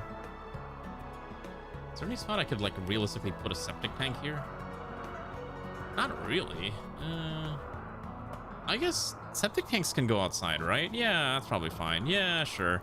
Actually, no, because I just realized if a pawn walks out this way, they're going to go to the beach and they're going to run into the septic tank, and that's probably not a very pretty sight. I got to kind of put this really out of the way. All right, well, that's kind of out of the way. That's probably good enough. All right, we'll just run a pipeline in through this entire thing, and that should be fine. Perfect. So, yeah. Indoors IRL. That's a good question. I don't know who would actually... To be fair, in Rimworld, septic tanks just kind of break it down things automatically. I guess in the Rimworld verse, there's not exactly a septic tank company that's just coming out and, you know, draining all those tanks, right? That just sounds actually kind of disgusting. That actually sounds pretty disgusting. Oh, so we unlocked something called, like, wheel technology. Hold on, where is it? All right, we unlocked wheel mechanics, so we can do Ratholic guns, which is a hand-cranked multi-barrel machine gun. This has a magazine capacity of 200. Okay. Interesting. We could also build advanced ratkin weaponry, including anti-tank rifles and machine crossbows. Yeah, we got a lot of options. Even though it's not being dumped on the ground, see, Lord, that is all. I'm not gonna lie, I've never been anywhere near a septic tank in real life, and I have no intention of ever being near one, because if I ever have to buy a house that needs a septic tank, I am going to just not buy that house. I would rather just save up the money and go buy a house that's actually connected to modern society. You know, that's kind of how I feel about it. Is that pretentious? Maybe, but that's how I feel. Oh, hey, look, I forgot the sauna works. Look at Sun enjoying a nice little toasty sauna experience. Isn't that wonderful? Why is Steve eating a bowl of stew in the shower room? Who knows? Anyways, how are you doing, Steve? Welcome. Hopefully you didn't just see your pawn do something a little strange, but if you did, hopefully you enjoyed watching that.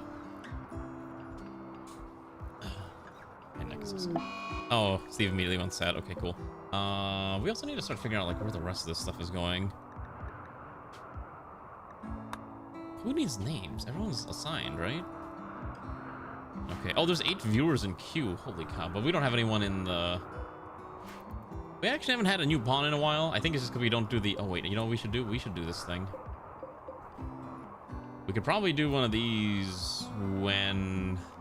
Okay, never mind. There's no one who can do it. Oh my gosh, I forgot the pemmican's rotting. We did not actually eat through all this pemmican. Well, that's a bit of a shame. The pemmican's beginning to rot. There's not really a lot of meat. Actually, what we should do is I'm gonna... Let's see, we have enough... Let's see. Who's my hunters? Apparently Garm is the hunter. I will allow Zeoposer to hunt as well if there's not anything else to kill. As well as Airman Joker can also be hunting if there's nothing else to do. I need to see what else I need to make real quick, just before I forget. I need more bullets. Also, I made the wrong buckshell. I made 20 gauge. This colony does not use 20 gauge ammunition in any capacity, so that was kind of a waste. So let's see what we need. So I know we're getting some stuff. Oh shoot. Oh, they're getting ambushed. The Bloody Ratkin are ambushing Ranu and Xanth. There's a single person. Alright, well, I guess we just found our new friend. So if we don't kill this person, we're gonna capture them, and I guess we'll make a prison somewhere. I'm sure we can turn one of these rooms into like a makeshift prison. Alright, Rano, we'll have you stand over here. I gotta give you some buckshot at some point. Where does Goober go? Why does Xanth move so slow? Oh, he's getting slapped. Alright. Okay.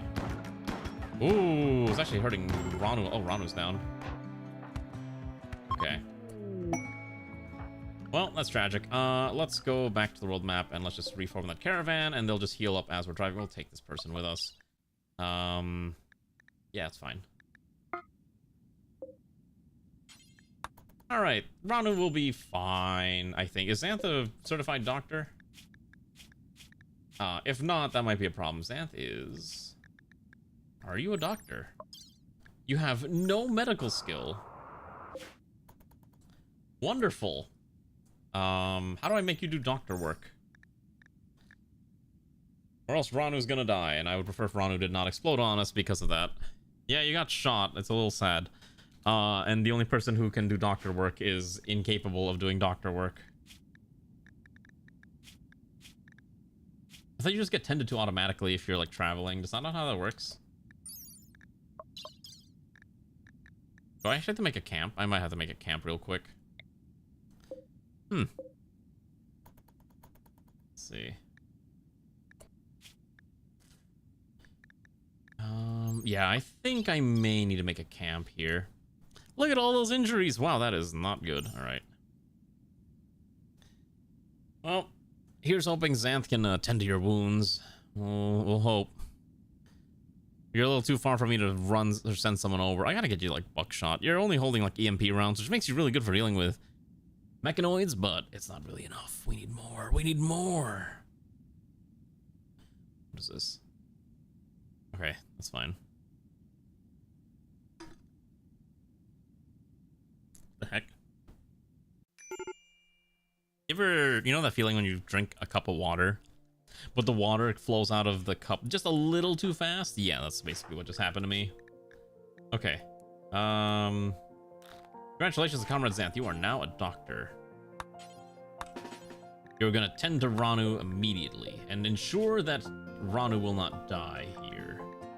There's medicine for you to use, so why don't you... Oh, you cannot carry anything. Why are you over... Oh my gosh.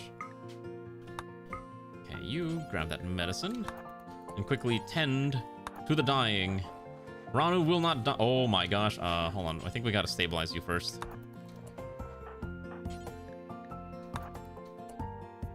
Okay, and then...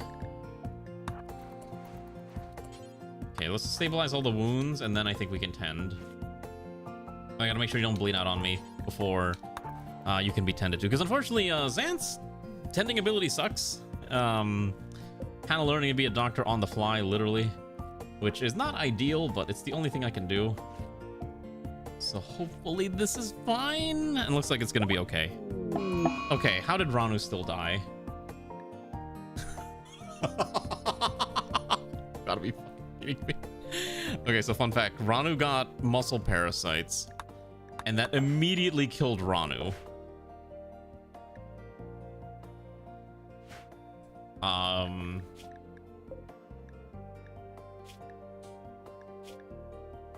Really? You just get muscle parasites and then you just instantly die?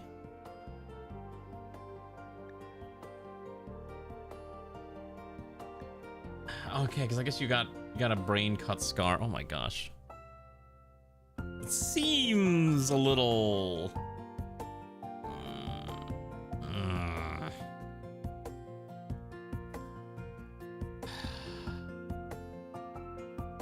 Can't believe you died from getting muscle parasites. So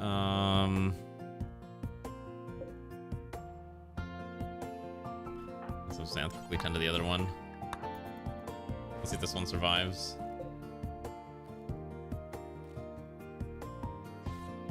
Come on, we're gonna capture this one. I don't want this one bleeding out on me. We need a new friend. You know what? I'll throw Ranu a bone just because I thought that seemed a little dumb. Alright, congratulations, you're not dying. But you do get to you do keep that permanent scar. That's until we can tend to that scar permanently, you're gonna be kind of brain damage for a little bit until we can find a way to fix the brain damage, which might take a while. All right, we're gonna reform this caravan. I'm gonna use the restroom real quick, but I'm gonna at least make sure we're all headed to the correct location. Make sure we got everything: plasteel, leathers, all that stuff. Yeah, that's fine. Change routes. Send this here. Go. Send instantly. Fantastic. Okay, so there we're heading there. The colony's being being built up, which is great. Let's make sure we are making. I think I ran out of slate bricks. No, we have enough. Okay, fantastic. All right, I'll be right back. Just gaze upon how cool this colony is for the time being. I will return momentarily.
Oh, wait, hold on. I do have one more funny thing, at least I want to mention before I forget.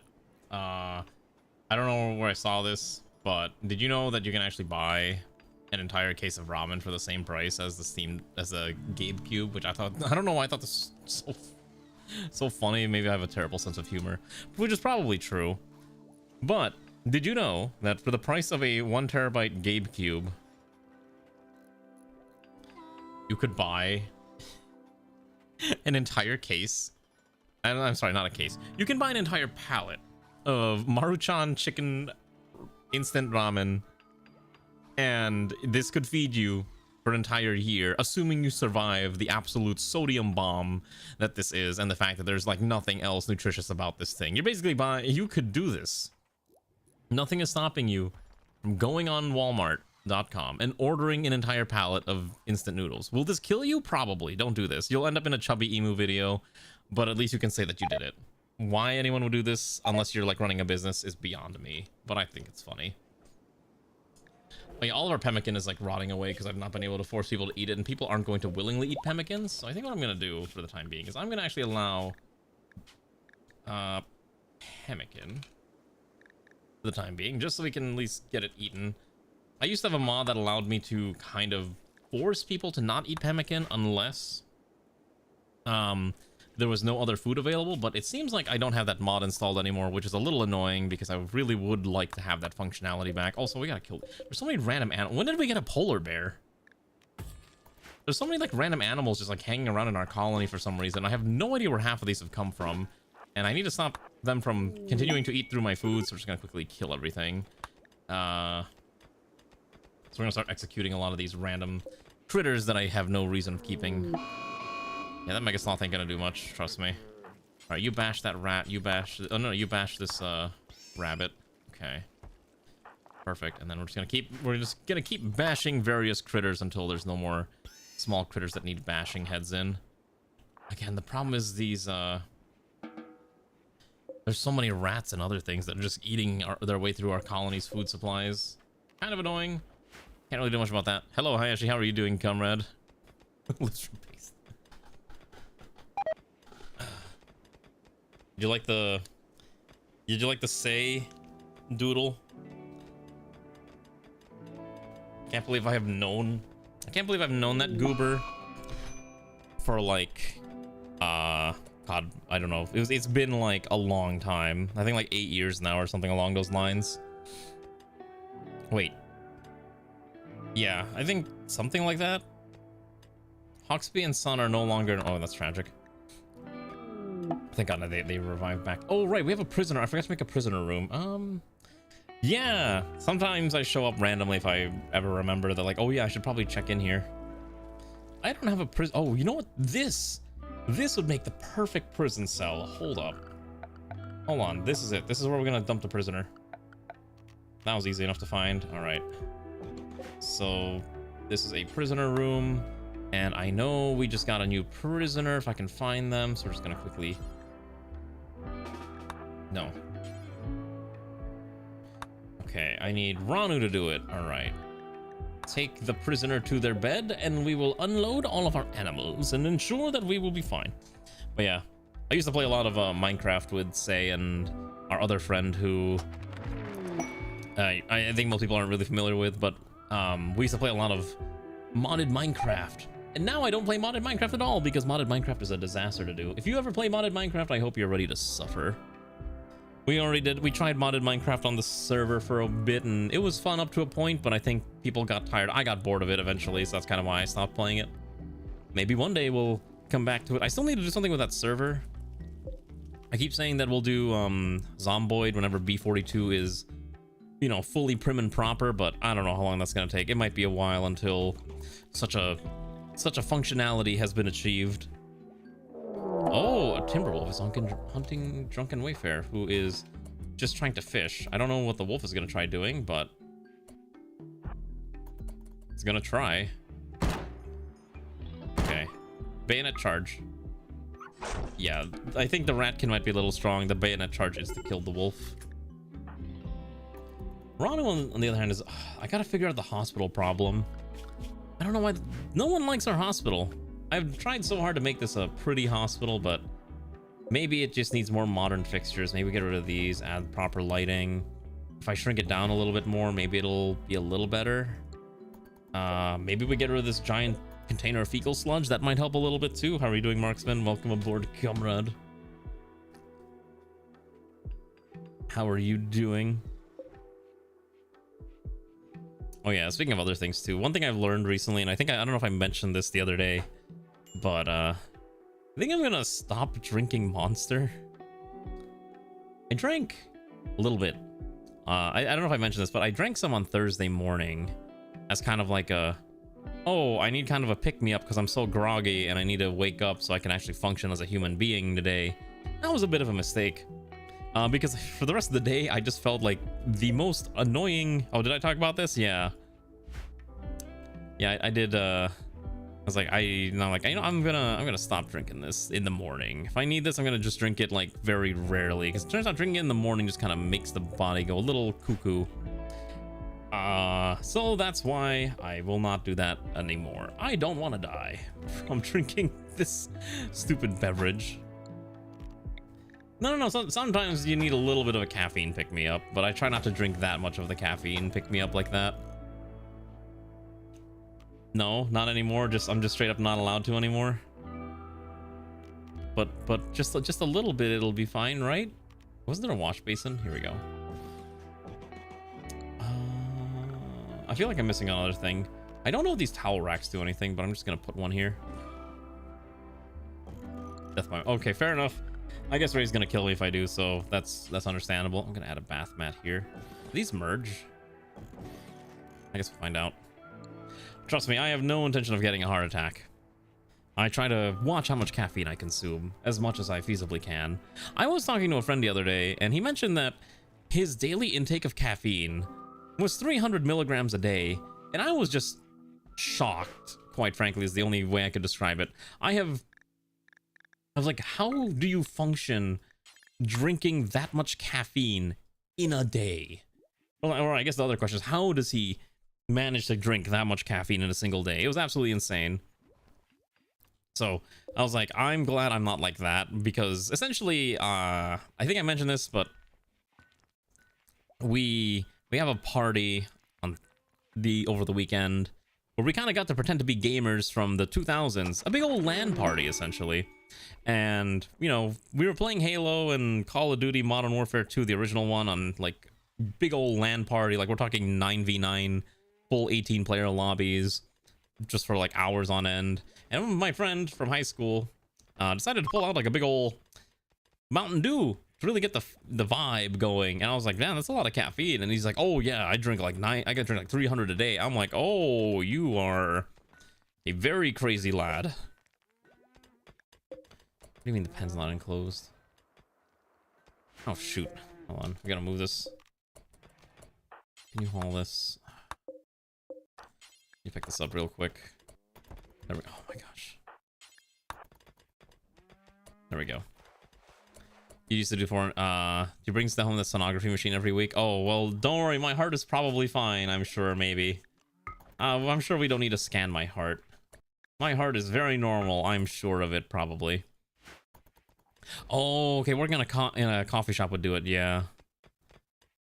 400 milligrams in college. Jesus Christ, that's insane. It's that. No, I'm totally fine. I think I'm functional with all that salt. Okay, well, hold on. That's a different problem. Listen, been drinking a lot of water, trying to fix. Actually, you know what? I've been eating a lot more. I stopped eating a lot of instant noodles and stuff. You know what I've actually replaced it with? Apples. I don't know what it is, but like over the past couple months, I've just gotten addicted to eating apples to the point where I'm eating like 1 to 2 apples a day. And I have basically found my favorite apple, and right now it is the Cosmic Crisp is my favorite apple right now. And I literally went to Costco the other day and I bought a new bag of Cosmic Crisp apples, and probably after stream I'm gonna go eat a Cosmic Crisp apple. These things are amazingly good. It's like one of those proprietary types of apple that no one can like produce except Washington, the state of Washington. Yes, wife, hello. Normally have a quarter apple a day in your morning break snack. Only a quarter? Only you don't just eat the whole apple? You gotta eat the whole apple. You can't just eat like part of an apple. That doesn't make sense. You gotta eat the whole thing. Start with you eating what? Apples? Or having a healthier lifestyle? I do need a healthier lifestyle. That's very much true.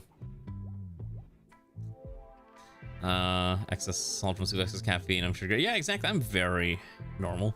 Envies are better. I do need to start walking more. Gosh, I'll walk a lot in bursts, but then I'll forget to do it again over the next couple days. Envy apples. Elevate every day. Gosh, this, I'm not gonna lie, the marketing for this is a little extreme.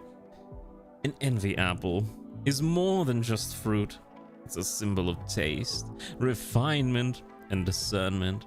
It's the apple you want in your fruit bowl, not to just enjoy, but to be seen enjoying. The one you reach for when you want to impress, the star of any platter. This is so exciting. Does this actually taste a lot better than, like, hold on, where would you even get, like, what makes this different? Is it sweet? Let's see, envy apple. Okay, here we go. It's a trademark name of the Sillet apple variety. It is a mix of the Royal Gala and the Braeburn. Patented in 2009. Let's see, peel is fairly thick and tough. Apple has high juice content and will maintain its firmness while in storage. It is a very sweet apple with low acid and a slightly flowery taste. Interesting. I'm kind of curious how the flesh on this would feel. Yeah, because that's kind of why I like Cosmic Crisp, because I really enjoy like the very, like I enjoy like the very sweet flavor of an apple, and obviously like a lot of the fiber. That's kind of like why I was kind of eating a lot of, I was eating a lot of Honey Crisp, and then I switched to Cosmic Crisp once I saw them at Costco. I was like, oh my gosh, Costco has these things, and then so I started eating it all the time. Okay, I might need to look into that. I don't know. It depends where I can find it. I'm not really going to, like, you know, fancy stores to go find these things. I'm just like, if I see it, I'll try it. Right? That's kind of how because I've tried other ones like Red Delicious and all that stuff, and a lot of them just aren't terrible. Like, I don't like the mushy textured ones. You know what I'm talking about? Like, those exist. I cannot remember. There's a few of them that are like that. I remember eating this. Like, there's kind of a snack apple, but eh. I like something with a little bit of texture, like a crispiness to it, and that's why I like Honey Crisp and Cosmic Crisp. So we walked a whole hour for lunch. Maybe I'll try that tomorrow, because I'm going to be eating sushi tomorrow anyways. So I don't know where these polar bears came from, but I'm just executing all of them. Sorry for anyone who cared about the polar bears, but there's too many animals on the map, and they will not go away even though it's winter already, and it's slowing the game down significantly. Good, I hope. Okay, I might need to look into them. You abhor mushy apples. Me too. I'm a big crisp apple fan. You know, it's gotta be nice and yummy. Hold on one second. I'm gonna like just crack my back again.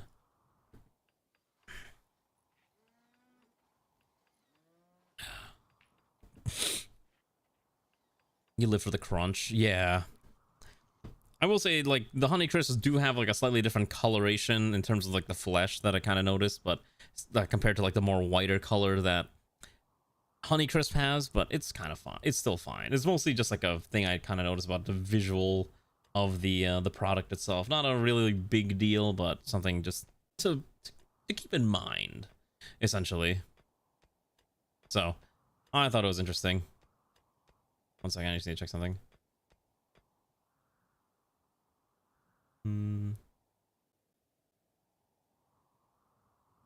Yeah. But yeah, I'm kind of getting, I've been slowly trying to, aside from Clover chips, I've been slowly trying to phase out a lot of like the chip snacks that I eat, like popcorn and other things like that, and just slowly replacing them with other fruits. So it's that, and like, I need to find like a different tangerine thing. I've been eating those like cuties things for a while, but I'm trying to find if there's anything else. I would like to eat mangoes more often, but mangoes are really sugary and probably not exactly, you know, healthy to consume on a semi-regular basis. That's kind of the main reason I haven't really eaten such things more frequently. Because, yeah, it turns out mangoes are just very, very, well, you know, it's very, very sugar filled, slowly getting dragged back to chips. No, don't get back into chips. There's a lot of them. It's fine to eat chips if you eat them in moderation. I would say if you're gonna eat chips, just as long as you're eating in moderation, then who cares? If you're eating an entire family-sized bag of Doritos in one day, then you might have a problem. If you're eating if you're stretching out that family-sized bag of Doritos over the course of like a couple weeks, then you're probably fine. You don't have much to snack on there. I mean, that's true too. You're in the Philippines. There's not much going on there in the first place, right? You're kind of working with whatever minimal things you have access to, which is more of a fault of being in the Philippines than anything else. You're basically forced to eat whatever is considered quote-unquote Filipino. Maggie, anything basically, or some of that other stuff. Actually, I will say that one of the few instant things I still kind of consume somewhat regularly is like instant arroz caldo or instant rice porridge, because it's kind of a pain to make rice porridge sometimes, especially at work. So I just kind of have having a bunch that I can just throw in some freshly chopped green onions and some shredded chicken into, and it's generally perfectly fine. What am I doing with this prisoner, by the way? I forgot I have a prisoner here.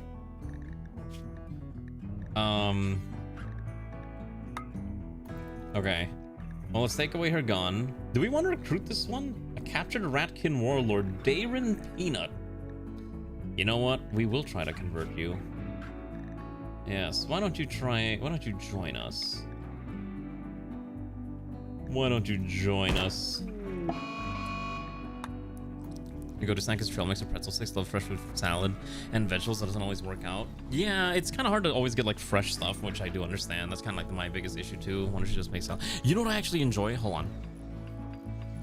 Speaking of pretzel sticks, I actually don't like pretzel snacks at all.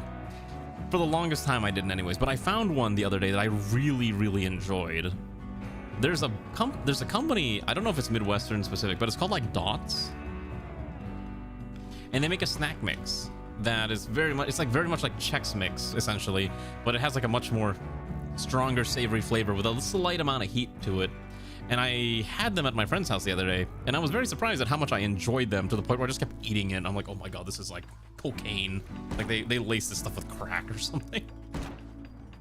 So now I'm on the hunt for I need to figure out I'm gonna get my hands on a bag of, Dots snack mix, which I think apparently you can get at Walmart for somewhat cheap. As you peel her through the entire carrot, and then you're halfway through julienne carrots. I don't like eating carrots by itself, honestly. For me, if I'm using carrots, I'm just throwing it into a stir fry or something like that. Even if I'm eating chicken wings, you know how this classic is celery and carrots with ranch? No. Just give me the celery. I don't need the carrots. No, thank you. No carrots. Just give me extra celery. Thank you very much. Is that weird? Probably. But yeah, I never was a fan of carrots that much. I'm very much a just give me more celery. I like celery. Celery's pretty good. Something about the flavor of celery, especially when you rip it, boil it down into a soup, is just magnifique. Your night skills need work. You know what you should do? Just watch more Gordon Ramsay. Gordon Ramsay will teach you how to make more stuff. Also, Alana's mom keeps showing up here in the colony. At some point we should probably recruit her, but she's also 64 and already has some major injuries. Listen, I'm not even... Soup is fantastic, even in the summer. I will never accept cold soup as a soup, but a nice hot soup will always be welcome. It is just wonderful to have, no matter what time of day. I stopped eating it before bed, though, because it turns out eating soup before bed makes me wake up very thirsty, and that's generally not a good thing, so... more fun facts, I guess. I probably do have a problem with soup, but it's okay. Ray has accepted the fact that I have a soup problem. She knows what she married into, so she's accepted this as her fate. Although she'll probably say something in the near future, like, "Oh, I'm gonna change that. I'm gonna change your lifestyle," and I'm like, "Oh, okay." Wait, I should probably finish building this. I was gonna make another corner pod here, but I don't know if we'll do that at some point. We probably should, though. Just so we have a little bit more protection, but at the same time, I'm just trying to seal off as much of this as I can. We actually haven't been under attack. I think this storyteller just doesn't really like sending attacks at us, which is interesting. Also, I just realized the reason why this takes forever is that every heavy bridge is 14 steel, and I actually don't have that much steel available to me. How do I make this? Why is this thing moved too much? Whatever amount of steel we have, it's not enough. 1400, yeah. We're gonna need more steel. I think that we have a lot. This quarry is running out soon, so I do need to be a little careful. I'm planning on essentially turning all this limestone into concrete, which is probably the best thing that I can do. And we may start modernizing the colony and start replacing the rustic stone paths with, well, modernized concrete. In fact, this entire interior here is going to be concrete, because I think concrete looks a little nicer. I think you would have concrete in a, you know, a workshop type place. So let's start laying down the foundations of concrete. Need to cook more about getting greens. Oh, actually, yeah, I don't even know what you would find in your area. We don't have HEBs here. We have a bajillion other grocery stores. Actually, it's kind of crazy because one of the things that I've noticed in the grocery stores is that apparently there was a huge issue a year or two ago where they were trying to merge the two largest grocery store chains in the Midwest into one big monolithic entity, and the FCC, or yeah, I think the FTC had to step in and basically say, how about you don't? I believe specifically it was like Kroger and Albertsons or something like that were trying to merge into like one super Kroger corporation, and the FTC basically had to say, no, stop this. And then I think Albertsons or something had to pay Kroger like a gigantic penalty for the failure of the merger, because I guess it was like in the contract or somewhere that Albertsons would be responsible for clearing it with the FTC. And thankfully it didn't happen, because one of the biggest things I've heard is like a big concern is obviously one with only one major company operating all the grocery stores. It's going to be a bit of an issue with pricing, but also I've heard some of these grocery stores are planning on adding in dynamic pricing to their products, and I'm like, ooh, that's gonna be really annoying when you can't even trust the grocery store prices, when they can just change on a whim. I would go insane. No, if I see a price, I better when I pick up that item, that's better be the price that I'm gonna be paying. I don't want that thing to be changing price based on, because it sees me.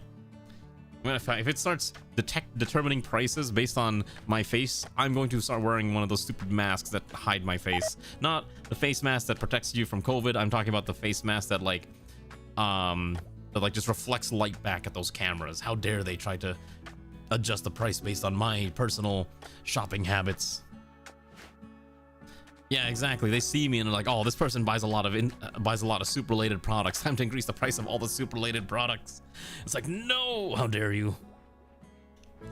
So yeah, hopefully that never happens. But it's a curse. It is bound to happen at some point. But we're gonna try to avoid it. Okay. This is completely unrelated, but this is probably like the okay. Does everyone remember that joke of when a mobile game gets a collab with Persona 5? That game is kind of on the verge of death, close to EOS. I just want to point this out. This is just the funniest thing I've seen all day. I don't know why this is a thing. For whatever reason, they're like, so anyways, what if we did Call of Duty with Persona 5? Why is this? Who comes up with these stupid collabs? Like, yes, we're gonna have the super cool military hero, military shooter, but we're gonna have all the Persona 5 characters be playable and give them guns? All right. Truly one of the collabs of all time. I guess it's Tencent. They just kind of do whatever they want. Anyways, this is stupid, and I just wanted to point this out because I thought it was really dumb. Why? I don't know. I think a lot of companies are trying to cash in on the Persona hype because of the announcement of Persona 4 remake or whatever they're calling it. What are they calling it? It's not Golden. Persona 4 Revival. That's what it's called. Yeah, I think a lot of companies are like trying to, join in on the hype for Persona 4 Revival. You know what's really funny? I'm probably gonna buy it day one. If it's Steam Deck compatible, I am probably buying it day one. Persona 4 Golden was my first Persona game, and it holds a very special place in my heart. Like, I really enjoy Persona 4 compared to a lot of the other Persona games, because it's got a much more laid back and relaxed feel. What is a ratkin magic wand? Is this a rocket launcher, or is it a high yield ratkin magic wand used to blow apart a locked door or destroy furniture? Has a chance to detonate on hit. A sober ratkin would throw it. Yes, that is a... I mean, it is technically magical in the sense that it does do magical girl things. You know, you point it at an enemy and maybe you throw it over there and it explodes. It's just a grenade.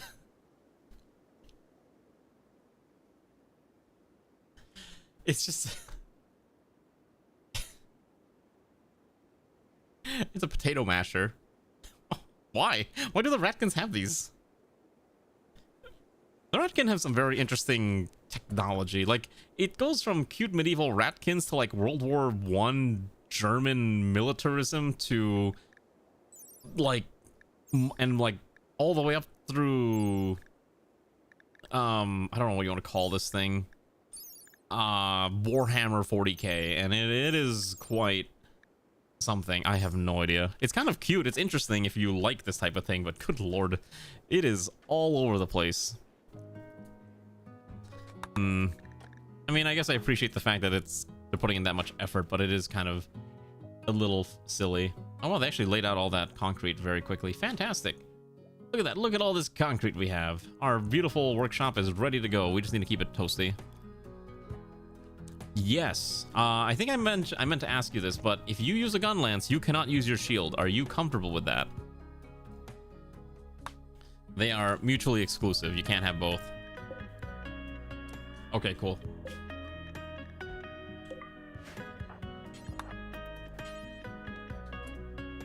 All right, in that case, it's fantastic. I will give your shield to Xanth. Let's sort through your gear real quick. We'll give you the cool toy that you want to have. Who am I to deny you the weapon of your desires, right? Okay, 1 second. Okay.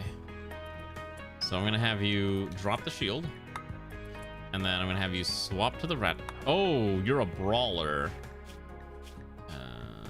Okay, you might want to get rid of the brawler thing, because technically this thing is a range weapon. Okay, I'm gonna give you this one. Okay, so Xanth is ready to go, and then this will require... What does this stupid thing use? Yeah, but because it's considered a ranged weapon and you have the brawler trait, it makes your pawn very unhappy to be using it. Ratkin Dragon Strike ammo. Ah, perfect. I do actually have some Ratkin Dragon, normal Dragon Strike, and Flame. Can I just give you 5 and 5? 5 and 5. Okay. Okay, I want to see this in action. Hold on, what can we kill? I'm just curious to know how this functions. I've never seen this before. While fishing, Drunken Wayfarer was attacked by a giant marlin and was skewered by its snout. Okay. Cool, alright.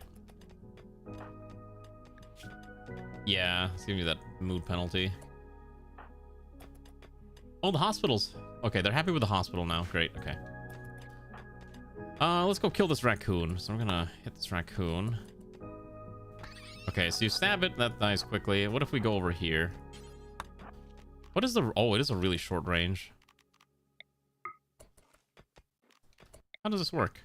Oh, because you have the shield. Okay, wait, so you can't have this shield. Okay, wait, I think that shield was preventing you from using it. Yeah. Oh, that range is really short. Okay. So what I'm going to do is I'm going to give Zeoposer the shield belt. Also, I just realized Zeoposer has no underclothes. We need to give some of the ratkins some underclothes. Oh, does this also cover torso skin? It doesn't. Okay, we're gonna need to make a few more clothes here. Okay, so what do I need? I need a winter robe And I need some kind of... What's the generic interior? Is it just the ratkin summer... Or the standard ratkin apron dress? I don't know how this works. Yes, it actually is giving you minus 10 happiness. Because it's a ranged weapon. The brawler trait makes you have mood penalties for carrying a melee weapon. Or ranged weapon. Oh, okay. Yeah, that seems... Yeah, that seems appropriate. Okay, Okay, I'm gonna quickly... I'm gonna make a loadout for you. What am I calling this stupid loadout? Con Lance. Okay. Okay, so we're gonna give you that, and I need you to have any meal.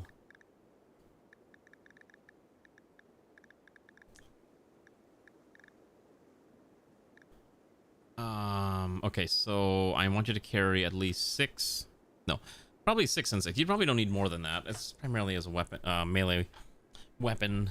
And then the ranged weapon is just kind of an extra bonus that kind of comes with this. Give you 5. Let's see, swap this out for any medicine 5. That should be fine. Okay, good. You're good to go. Okay, not too bad. So that has a very low... Actually, wait a second. Hold on. You can do a real... You can do a big funny. You can do a big funny. Let's see. It's gonna have you stand right over here. That's right. Look at... Look, you see all those cute little animals? It'd be a shame if they exploded. Wow, that is just excessive. Alright, so you have your gun lance. Congratulations. Let's make sure that is assigned to you so you can make sure you're always well loaded and well stocked. We gotta fix the other loadouts. Everyone's loadout's just a hot mess. I haven't bothered really properly giving people... Because like Umi has like this lance that Umi doesn't really need. We should probably make Umi prioritize range weapons rather than fighting in melee where, you know, Umi could potentially die. That would be a little tragic.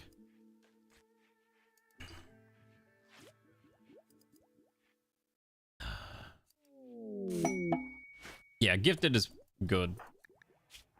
Yeah, so you have really high shooting and melee. So you're basically good to go for melee fights. The main thing I need to get you is some kind of shield belt that you can use while you're using that, but I don't think we have access to like the... I can't remember. It's one of the eccentric tech ones that allow you to use range weapons while shielded, but we don't have access to that at the current time, so a little unfortunate. Maybe at some point we will. We'll see.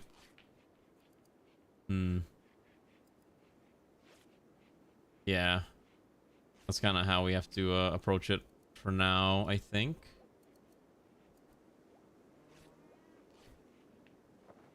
How does it look in melee?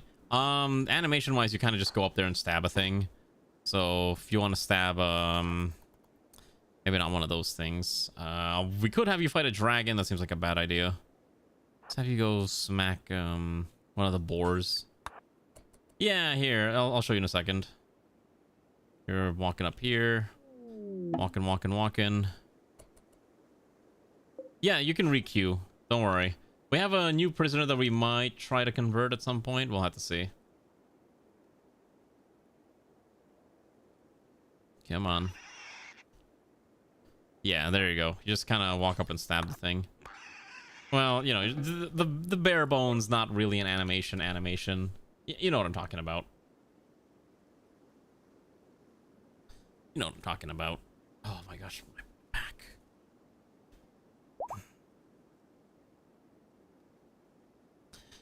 But yeah, it's okay. People die all the time. We just kind of accept it. We're not strangers to this type of thing. What is happening here? Holy cow. The food keeps dying, which is becoming an issue. Do we have enough food to last? Oh! Oh, shoot. Oh, we're out of food, except for the pemmican. Oh, wow, we went through all that food? That's actually kind of insane. We went through all that corn and wheat. Oh my goodness, all right. When the next season rolls around, we really got to be able to grow more crops. Otherwise, we're going to starve to death. That's a little insane.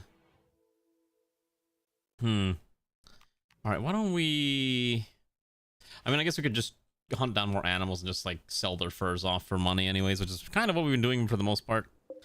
Some people need warm clothes, and there's not enough warm clothes. I thought I had more robes. Are you not allowed to wear this robe with that? Hold on, who's dying of cold? Okay, so can Sun not wear this winter outfit? With this, does it override it?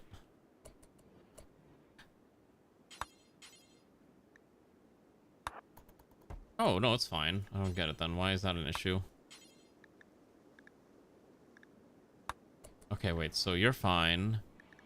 So part of the problem now is, those in military outfits can't exactly handle the cold, frigid winter weather, so that's kind of the next big thing we gotta start solving. Which we'll solve at some point. Let's just add more lights here, make sure it's nice and brightly lit. I don't want pawns wandering about where they will be confused. Okay, that's fine. We should probably add a light here. Probably add a light here. And where else can I add a light? This hallway needs a light. Basically, everything that should be lit up, we're going to start lighting up because it's been a little too long without any light. And what am I going to do with this prisoner? We should probably take that crossbow from her. Why don't you haul that? That's a really nice crossbow. Okay, so, prisoner Dayrin. We're going to try to recruit her, but she is very, very resistant to joining our faction. So it's going to be a very long time. We'll just kind of keep her fed the whole way. The other options, we could just try to enslave her or execute her, but I'm going to try to avoid doing those options. Let's at least try to do a conversion ritual. Maybe that will help ease her into our ideology. You know what I mean? We'll try that. So we'll see how this pans out. I'm hoping this works. We'll see.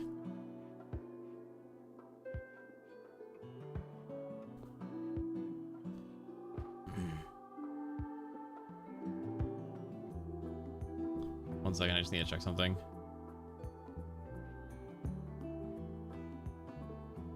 Yeah, so we'll see how this pans out. I think it should be fine.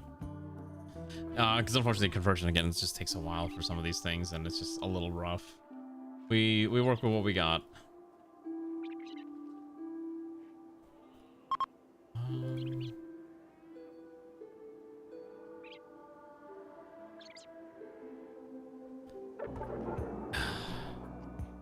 Yeah, that's kind of what I was afraid of. Now her certainty's gone. It's gonna be hard to convert her. That was terrible. Wow, amazing. No matter how, I still hate how like there's just a lot of RNG chance to just completely cock up. Ugh. Yes, Xanth, don't worry. I'm gonna drink a lot of water. I consume much water. Do you enjoy? Okay, so for when it comes to these colonies, let me ask a question real quick. Do you enjoy the ones where we start from like the medieval era and slowly work our way up, or do you prefer the ones where we kind of just get into the thick of things and start straight right in the industrial or medieval period?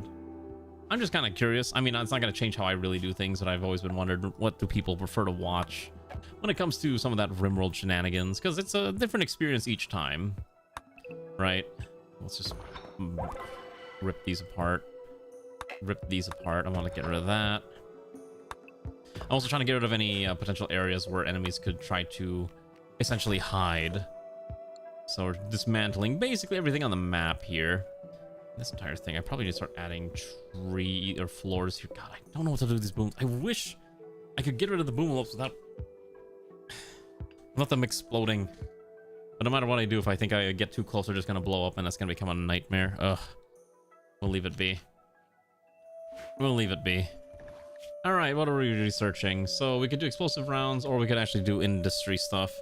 Why don't we move towards industry? Why don't we move towards, what is the thing that you need? Microelectronics? I think I need microelectronics. Hide completed. God, the tech tree. I keep forgetting my modded tech tree is so comically large that it's hard for me to track everything. Oh, okay, yeah, I remember that one. Yeah, we did do a few oddball gimmick ones where it's like we started like later in the tech tree and we just kind of roll from there. That was kind of fun though, where it's like we had all the tech, but we had to still kind of farm our way back up to being able to make use of all that. Maybe we'll try something like that in the future. I think that'd be kind of fun. Where is this stupid technology? There's multi-analyzer. I need the other one. Where's microelectronics? Unless I already researched it and I'm an idiot and I don't see it.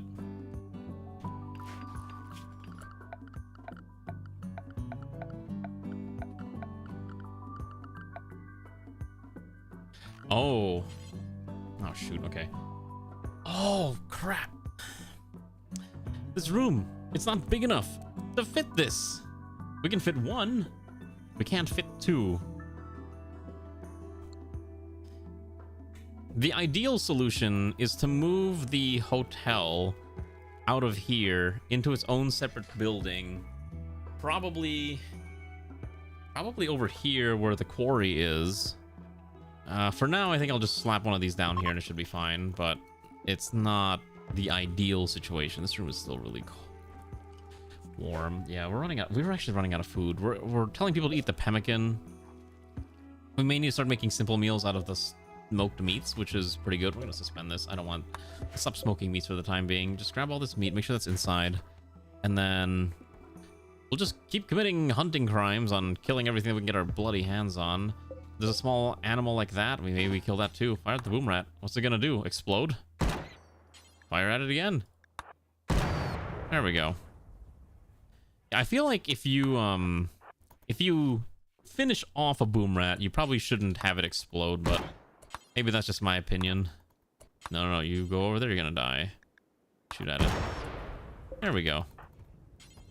And then there's probably a few more boom rats. Oh gosh, I don't want to get near these things.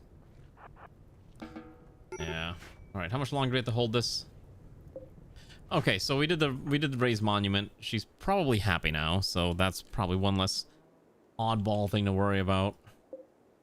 Oh, the other thing too, I kind of forgot, is I need to start adding more access points to the upper and lower areas, which I've not kind of done. So all of our pawns have to walk like stupid far distances. Also, there's just a lot of snow and we haven't cleared it out. Actually, hold on. Snow and sand removal. I think it's here, right? I think we're using 2-tile pathways, so something like this is probably correct.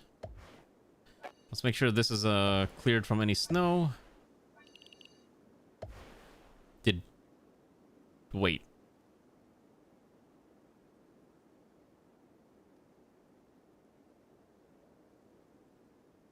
Oh. Did I not measure this right? Or, wait. Oh, shit. Did I actually... Wait, did I measure this entire thing wrong the whole time? Oh. Oh, no. It's not symmetrical. I thought it was I thought this is also 2 tiles off the main road, but it might not be. Oh, my... I'm gonna lose it. This happens every single time. I'm always off by like 1 or 2 tiles and it just doesn't look correct. Alright, fine, whatever. Let's start upgrading our weapons. Let's start making a standardized kit for people who just need to have a gun, but they might not be able to use the gun properly. I just need them to have a gun. Let's see. So, who needs to have a proper fire? Okay, so we got snipers, and we got some crossbow specialists that need something slightly better. Ranu's got their own unique thing with EMP rounds. We're not gonna worry about that too much. Also, I don't know why you're carrying all this random stuff. We'll just have you drop that. And obviously the knights kind of have their own kit. So... Because Kefir has a basic sniper kit, or crossbow kit. I think it's time... What do we got? We got rifles, machine guns... Machine crossbows, anti-tank rifles.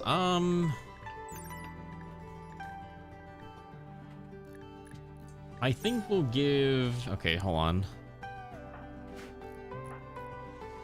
I think we're gonna swap that crossbow for a standard rifle. Let's see here. Do we have enough of that? So we're gonna have... That is Kefir. We don't have a rifle kit. Okay, so we're gonna make a brand new kit. We're just copying this one. We're gonna call this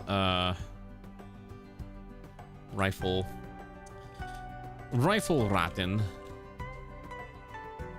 which is probably a very incorrect way of using German. Ratkin, rifle, bombs, and then I don't know, whatever bullets I have, I don't really care. As long as they have bullets.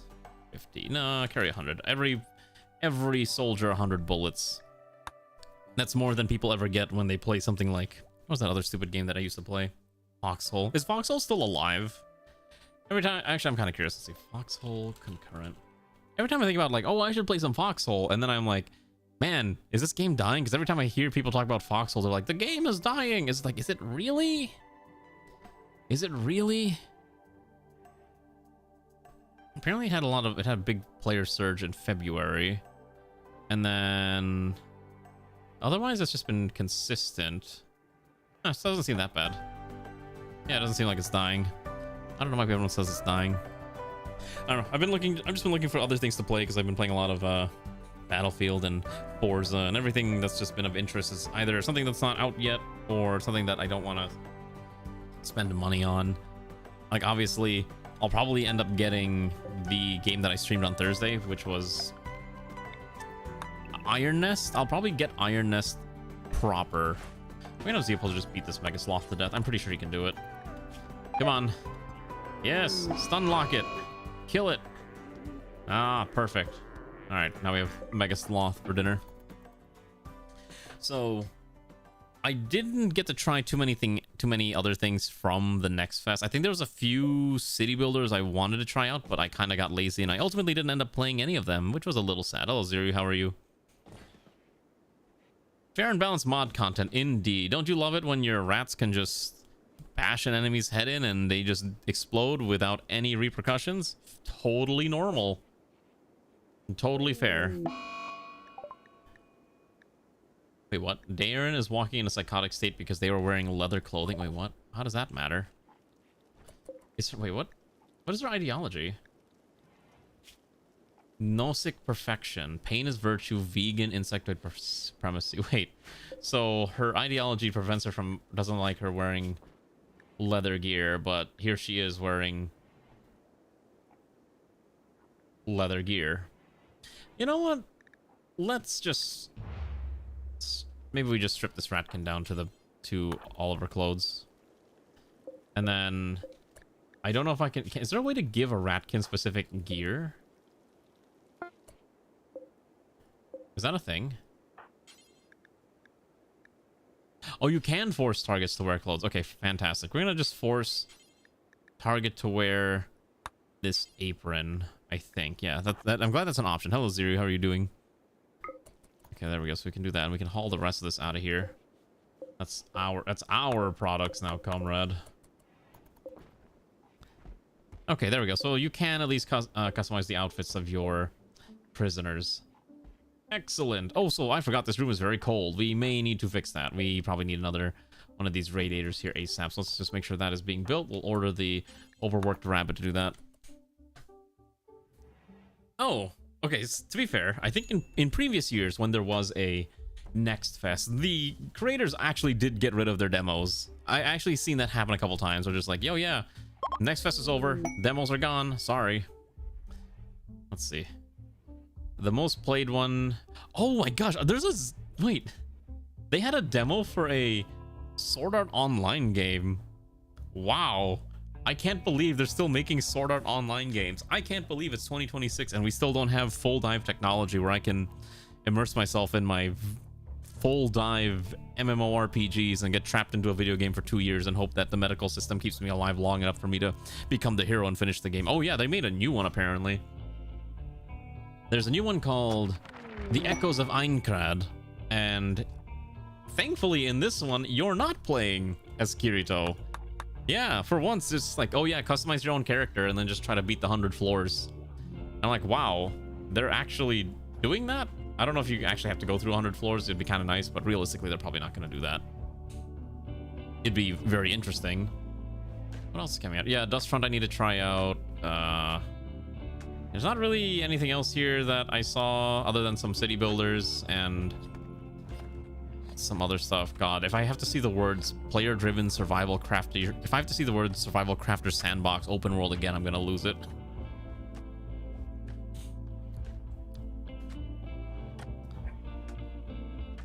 Not high, but not low. Oh, because you just have hopes for it. Okay.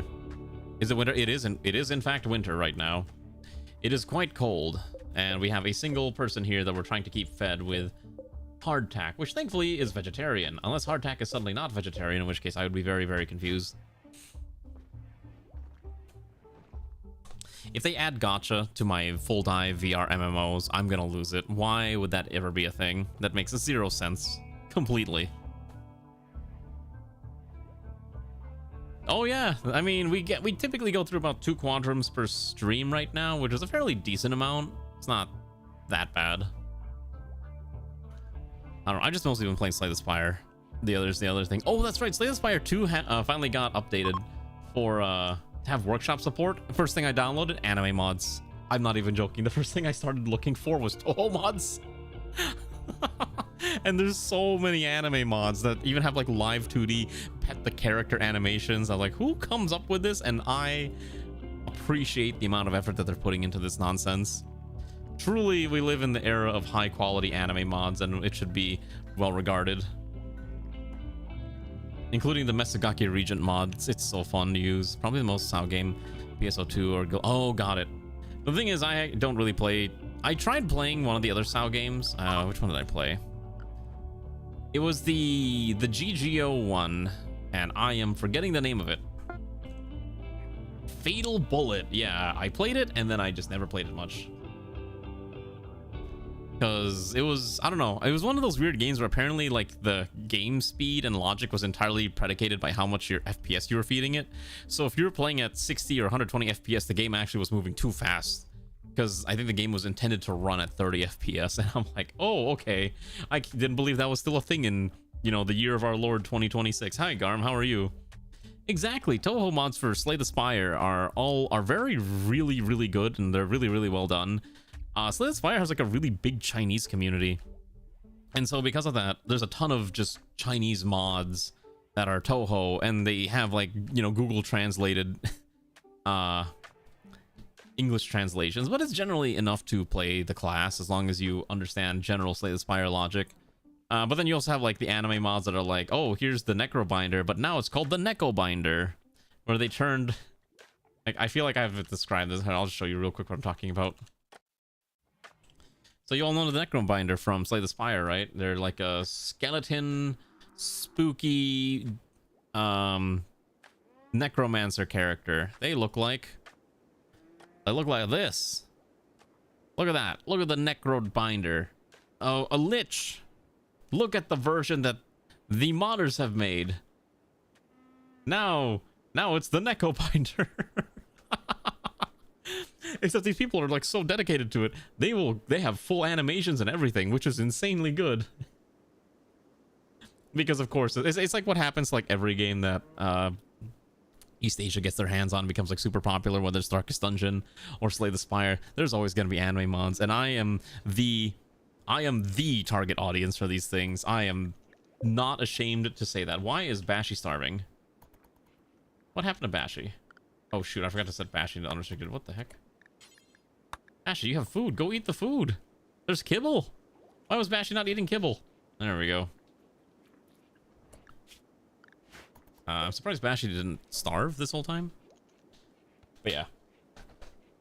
I love those types of mods so much. What number at Bashi? This is Bashi number 1 in this run.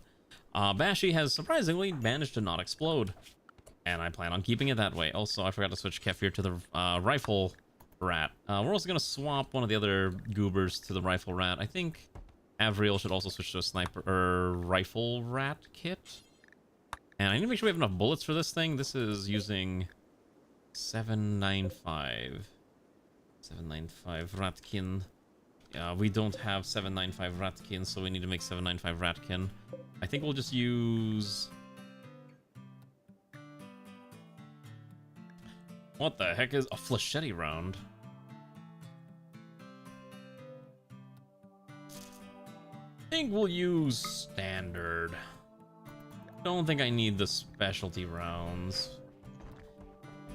Oh, you want to see the Toho mods? You could never get into such things on stream. What? That's a lie. I mean, I'm willing to admit it. It's a long while since you turn on. It's not a flechette. Wait, how do you say it? I know what a flechette is. Is it not how? Is that how you? It's not how you say it. Is it flechette? Have I been saying it wrong the whole time? Is this yet another word that I don't know how to pronounce? Fleche. It's fleche. Ah. Why did I always put an E? Why did I always say it flechette? Where did I learn? Where did I pick that up from?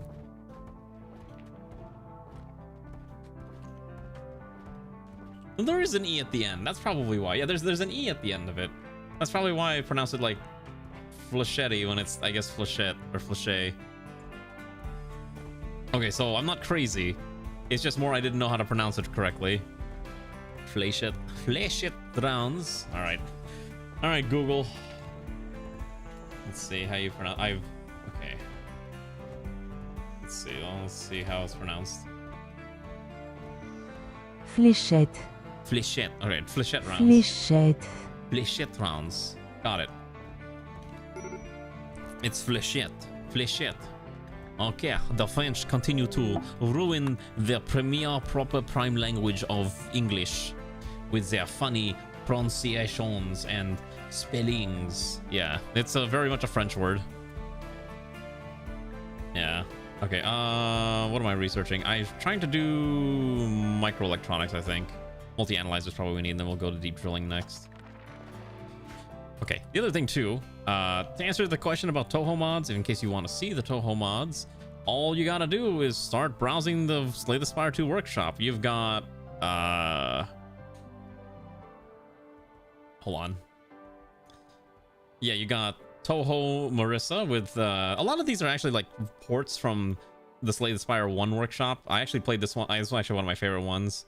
You have like a Marissa one. I know there's like Koishi and a bunch of other ones around here that I cannot remember off the top of my head. Okay, yeah, you've got Fujiwara here, Nomoko hanging around, and they all have like custom animations too. Like, it's really well done if you play.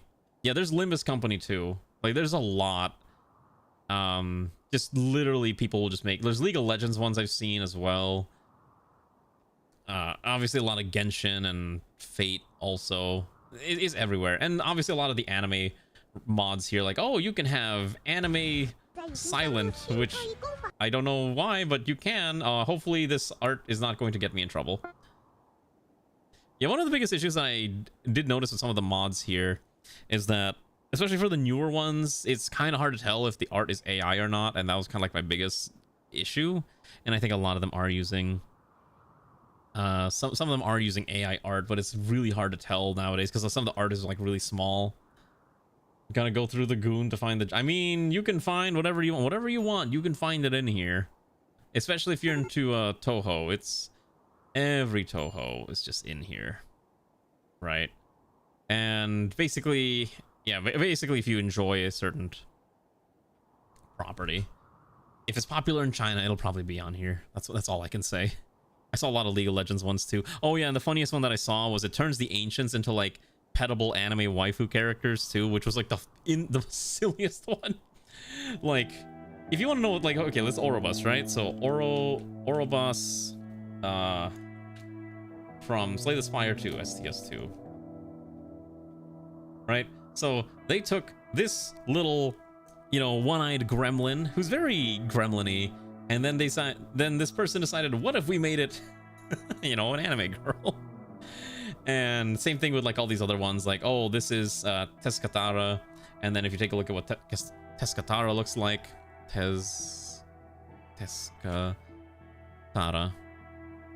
you know, this is Teskatara, you know, like, look at that, you know, ominous fire and candles, and then what if we made it a waifu character? It's very well done. What do you mean, Binky? What do you mean by Binky? You can't just say the word Binky and without any context and expect me to understand. Free RPG day this weekend. Gosh, RPGs. I wonder what's gonna be free. I basically just play PF2E, and then our campaign's almost over, and then I'm probably not gonna have an opportunity to play more. campaigns for quite some time, which is a little sad. Oh, Ray's dad is here. The town guard Ray is the father of Ray. What? Really? Raymir Ray Morin is the father of Ray Hako. Okay, fantastic. Cool. I guess it's just a hereditary name thing, I guess. That's interesting. Anyways, yeah, what is... Okay, hold on. Wonder what free RPG day they're gonna start handing out. I don't know, I haven't like really looked at RPGs in a long time, that aside from the one I've just been playing. There was one that I did want to play at some point. I didn't get a chance. I actually met the developer of it at a gaming con like a few years ago. It was like it was based off of like Final Fantasy, but not Final Fantasy. It had like a lot of mechanics that kind of derived from it. I cannot remember what it was called though. Anima RPG or something like that. It looked really interesting, but I just don't have time to play a lot of RPGs. I think ultimately I had to make a choice of, am I going to play more RPGs or am I going to do more VTubing? And I ultimately chose the let's just do more VTubing. Yeah, Fabula Ultima. Thank you. That's what it was called. Yeah, I met the guy who wrote it at a gaming convention like back in 23. And I didn't buy it at the time because I was just like not really, I didn't want to buy anything. I was actually there for a magic event that just happened to be at the same thing. But it did look really cool. And I like buying RPG books because they're fun to read. But I don't have time to play RPGs, which is the unfortunate sad thing. Also, I will say one thing that annoys me about Kickstarter is everyone runs their tabletop RPG book projects on Kickstarter. I'm looking for actual board games and all I'm finding is just like 3D prints or like, oh, look at our source book for our setting for, you know, the 5th edition of the world's greatest role-playing game, because they're not allowed to say Dungeons and Dragons, so they have to say for 5e, which is so funny. Like, they're not allowed to say D&D, so they have to say 5e compatible or 5e, not explaining at all what 5e means, but it's just assumed everyone who looks at this thing knows that 5e means D&D 5e, which is quite frankly not a very good system in my opinion. So don't play D&D 5e, play literally anything else and you'll be much happier. Yeah, I've heard really good things about the system too. Like some friends I've talked to have given it like, you know, stellar, not, I wouldn't say stellar reviews, but they've definitely given it like positive reviews. We'll just honor festival. Maybe this will be good enough for our colonists to maybe have something fun to do with. Still got to fix Ranu's brain damage at some point. It's really sad that Ranu got brain damaged. Oh, it's really nasty too. Maybe we'll do a run where we can let people buy heals again if they really want to heal themselves. What do you mean, eh?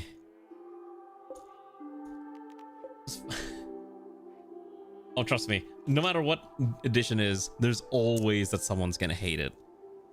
A lot of people don't like 4E. We've talked about this before in detail, but 4E is not very popular because it has a lot of... It very much derived a lot of its mechanics from video games and RPGs and MMORPGs, which were like really hot at the time.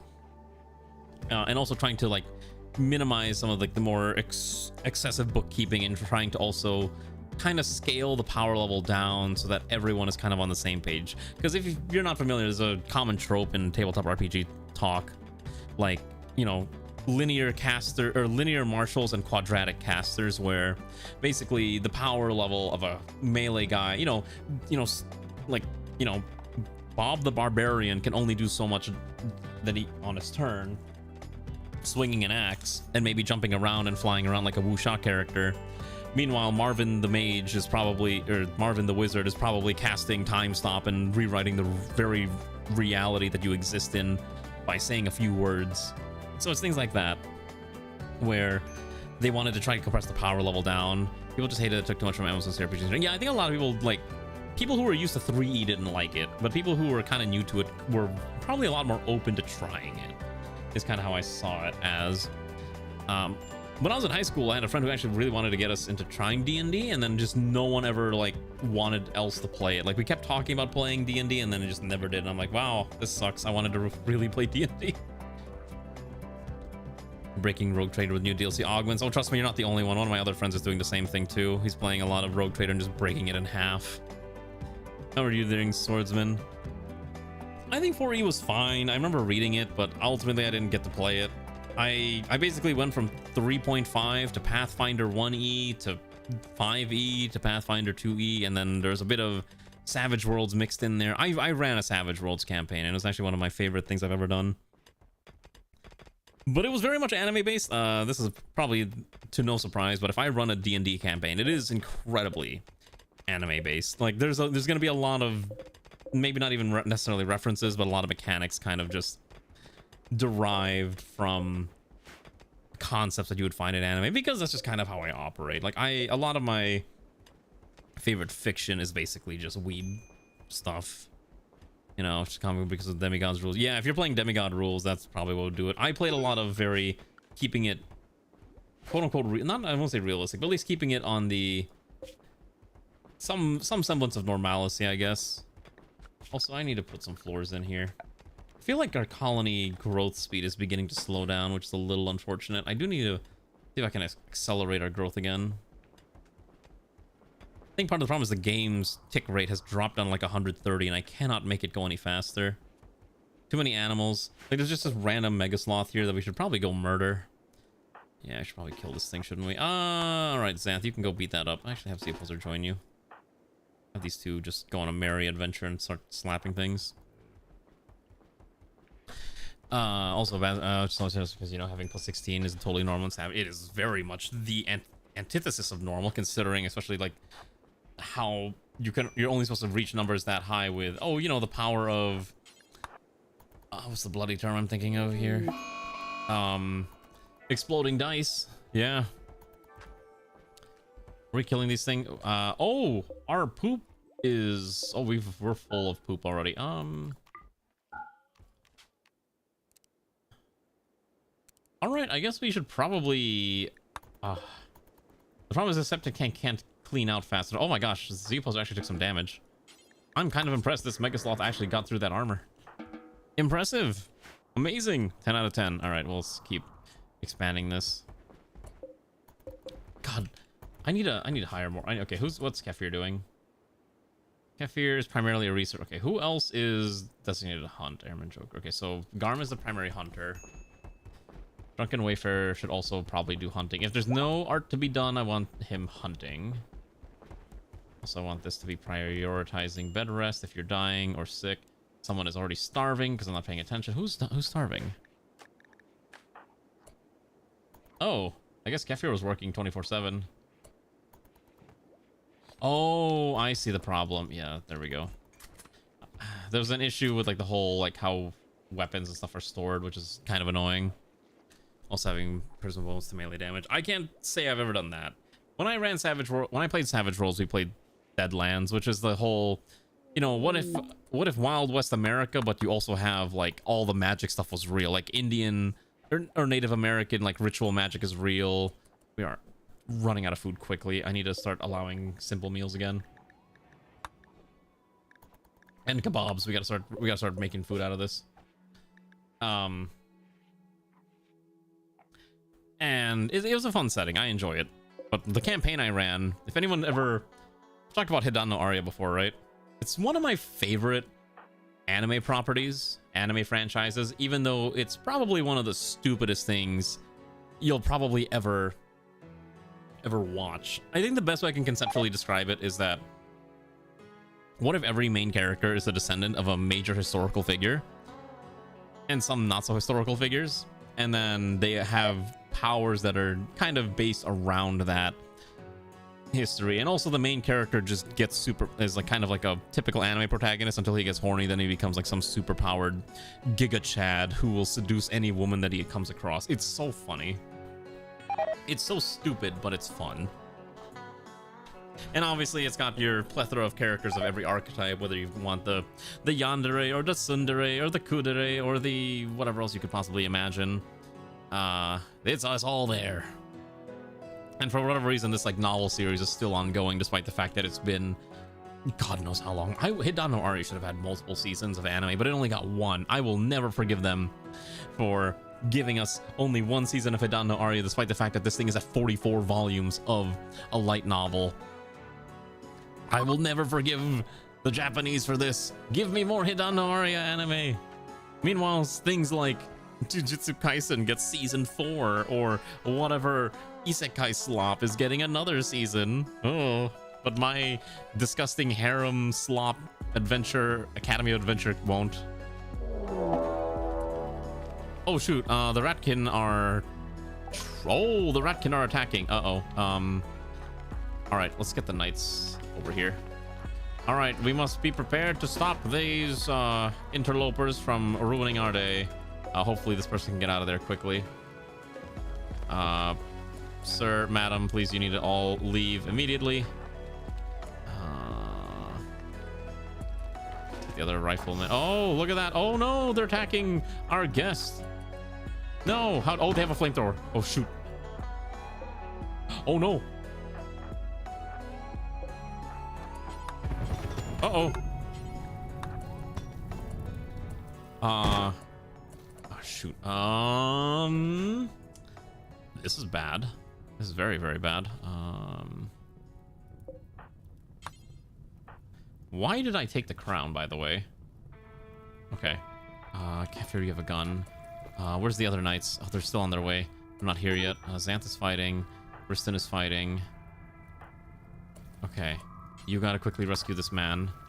No, beat this one up. And then I'm gonna have... Oh, shoot. Oh my gosh, no, you gotta get down here. Oh lord, this is getting really bad. Okay, this one has to die now. Okay. Kefir. Okay, Xanth and Kefir are fighting this one off. I need Alana to quickly... No, you focus on... Extinguish the fire. Okay, no, rescue the poor man. Okay, then Marksman, I want you to quickly extinguish the fire. Okay. I don't want to use any other explosives. Kefir's down. Is it any critical? No, he's just in massive pain. Okay, that's dead. Okay, then I want Z-Poser to come in here and just execute. Let's see. 63 centigrade is getting hot. We gotta start putting out that fire. Oh, I didn't put... This is the one room I didn't put fire sprinklers in. Wait, no, I did. Why is the fire sprinkler not going off? Oh, does the fire have to be on the tile before the sprinkler goes off? Or is it like a certain temperature? Actually, I don't know how this triggers. What triggers this? Fire or high temperature. Okay, so because there's no fire on top of it, it's not gonna trigger. Okay, and then... Let's see. Why don't we go capture this other one? I don't have spare room for another prison cell, so I guess we'll just capture this goober. Oh, he's unwaveringly loyal. That's fine. We can this room can fit 4. They don't need proper accommodations. They're prisoners. They're not guests. Okay. So this one is dying. Can you quickly tend to this man? Thank you very much. Okay, fire's out, right? Put out that fire. It's getting toasty. I don't want my table to go get destroyed because this table's expensive. I like how Marksman has just decided, I'm going to eat my food right here in the middle of the fire. Very this is fine energy.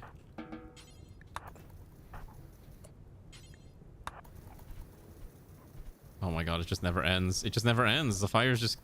The problem is that the smoke is getting too much too. Do I have any fire foam? I don't have any fire foam yet. Okay. Okay, just extinguish the fires. Come on. I don't understand how...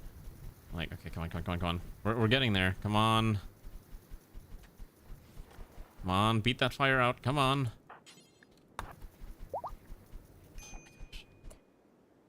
Come on. Come on. Oh my goodness, that was annoying. All right. The fire's over. Yeah, let's go destroy this thing. We should probably also make sure these guys aren't gonna die. All right. Let's also strip them of their gear. They're not worthy of having all this cool stuff. That's gonna be our cool stuff. Look at this one. It's got a headband. All right. This light novel's at volume 23. Yeah, no, we got attacked by a mole ratkin who dug underneath our defenses to attack us, which is a little annoying, but that's just kind of how it is. Unfortunately, the smoke is pretty dense in this room. It's gonna take a while to dissipate, so we'll have to wait until it can go away, but it should be fine. I don't think anyone's gonna get like some significant sickness from it. We do have a lot of injuries though that need tending, so we'll need to make sure we take care of that. And we did rescue our dying Except this room is a little cold, so we might need to add more heating. I don't remember if I set up a proper heating system in here. Nope. All right. My heating is just adding more radiators and calling it a day. So, yeah, fun times, right? What light novel is even at 23 volumes that you'd be reading? I don't know. Also, I forgot to change this thing to say all text. There we go. Anyways, I don't know if Garm's like still around, but hopefully your art adventures are going well on Clip Studio Paint. I know Garm messaged me something about buying Clip Studio Paint on what's it called? On PC, I believe is what it was. Yes, this is Alana's room in the hospital to keep our dear friends from dying. So at least there's right there. Okay, so this prisoner is unwaveringly loyal. I guess we'll execute. And then this one we will reduce resistance and then recruit. This one should be easy enough to recruit.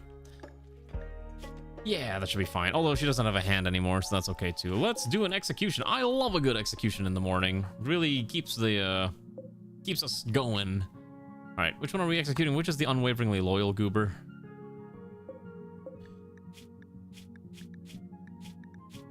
Marigold Wildtooth. It's a shame that you refuse to change your ways, and such we must end your existence. For you have committed the crime of attacking our colony, and that is a crime punishable by the most extreme of deaths. Also, our Muffalo's in here too for some reason. I don't know. I need to start setting up like no animal zones.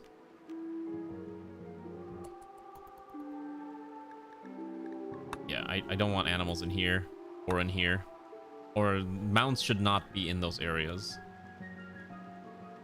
Yeah, like in here, I don't want mounts. Let's make sure this is all filled up. No mounting animals in here, please.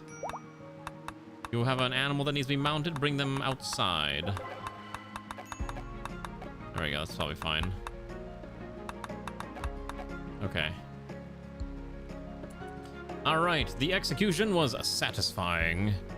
So everyone's gonna be a little happier. Also, Xanth bought rain. We'll also just kind of get rid of this corpse. I don't know what to do with this. We could, I guess, butcher it into kibble, but that seems a little excessive, so we're not gonna do that. I'm not that insane. Perhaps that will encourage the remaining prisoners to at least accept their fate and become more happy with their lot in life. In fact, I'm gonna order Comrade Hawksby to provide a very simple... let's see what we got. I'm sure we have a spare dress. Yeah, here we go. Take that wonderful apron skirt and force them to wear it. Yes, wear the clothes so you're not in your birthday suit. We could, but we're not cannibals. Also, we have a lot of spare smoked meat anyway, so it's not like we're starved for food, technically. We have a lot of food. We'll be fine. It's just a matter of cleaning all this up, which is a disaster. In fact, where is Comrade Steve? When Steve is done doing that, I'm gonna have Steve clean up this entire room because holy cow, this room is a disaster. Let's clean up this whole thing. Also, we gotta get rid of this. Who's the nearest person with a melee weapon? Okay, great to know that no one with a melee weapon is nearby. Ah, here we go. Umi's here. I'm gonna have Umi bash this thing in. Fantastic, look at that. We got steel and components and all sorts of other goodies from that little goodie hut. Alright, let's reconnect this thing. Hopefully Ranu's gonna be okay. And then we gotta figure out where we're gonna store all this other stuff. We're gonna make this here. I do want to switch to flour-based foods at some point, but it might be a little difficult to get there. No, we don't have Roombas. I don't ever do Roomba stuff, mostly because we usually have enough pawns to do all the other work that we need. So it's generally not necessary.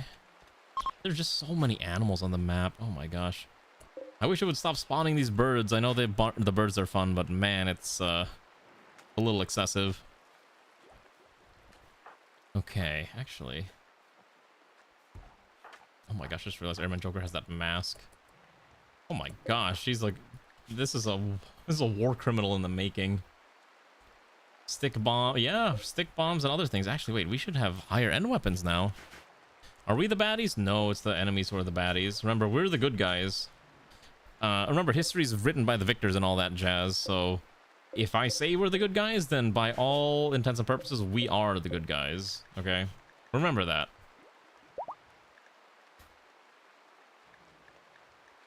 Oh, we could make light machine guns. I'm kind of tempted. An elephant rifle. Survival rifle. Animal. We could make animal flak vests. Tactical vests. Exactly. Well, history's written by the victors. So if you're the victor, you can decide what the war crime is. That's how it works. It's actually a very interesting topic of discussion. I'm not going to go into it that much, but if you ever are interested in like that whole topic, there's the topic of the Nuremberg trials, which I've always found very interesting because it was like a thing that didn't really have legal precedent, and they had to kind of make, you know, create the concept of like crimes against humanity and things like that. And, you know, after World War One, you had like the war crimes thing. You know what I'm saying? I don't know the specific timeline for the war crimes thing, but generally, sometimes crimes are not crimes until they are declared as crimes. Does that make sense? I hope I'm not trying to sound like, you know, Shiro from Fate going like people die if they are killed, but legitimately there is a thing where, is it a crime if it wasn't a crime when you first did it? Type deal. And so I remember, like, I love reading about the Nuremberg trials. I remember one time I got like this big old fat book that's like, oh gosh, I gotta get Steve a new jaw. I should probably research prosthetics. Let's get a hydraulic jaw. Wait, didn't I make a hydraulic jaw? Jaw. Oh, I do. Okay. Poor Steve has not had a chance to eat. I'm gonna give Steve a new hydraulic jaw that he's probably been waiting for far too long. Install a hydraulic jaw. Actually, is anyone missing an arm? Hold on. We have a spare arm hanging around.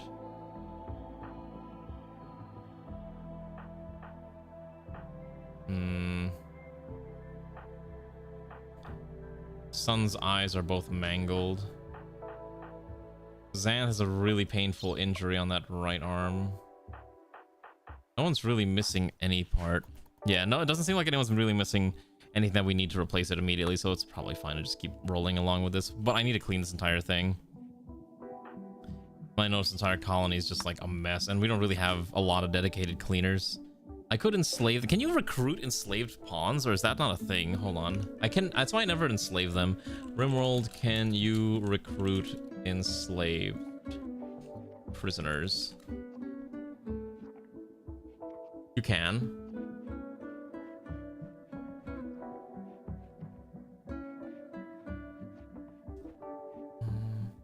No, it says you have to arrest them to convert them, so you can't technically recruit slaves immediately, short of a mod that allows you to do so. That's kind of annoying. I feel like, you know, if I have a colony, I should be able to start converting them and recruiting them bit by bit until they're and, you know, essentially elevate them from their prisoner status into being more of a accepted in our colony status type deal. You know what I mean? Unfortunately, that's not a thing that I can do. And Ray's throwing things at me, which means I should probably check Discord.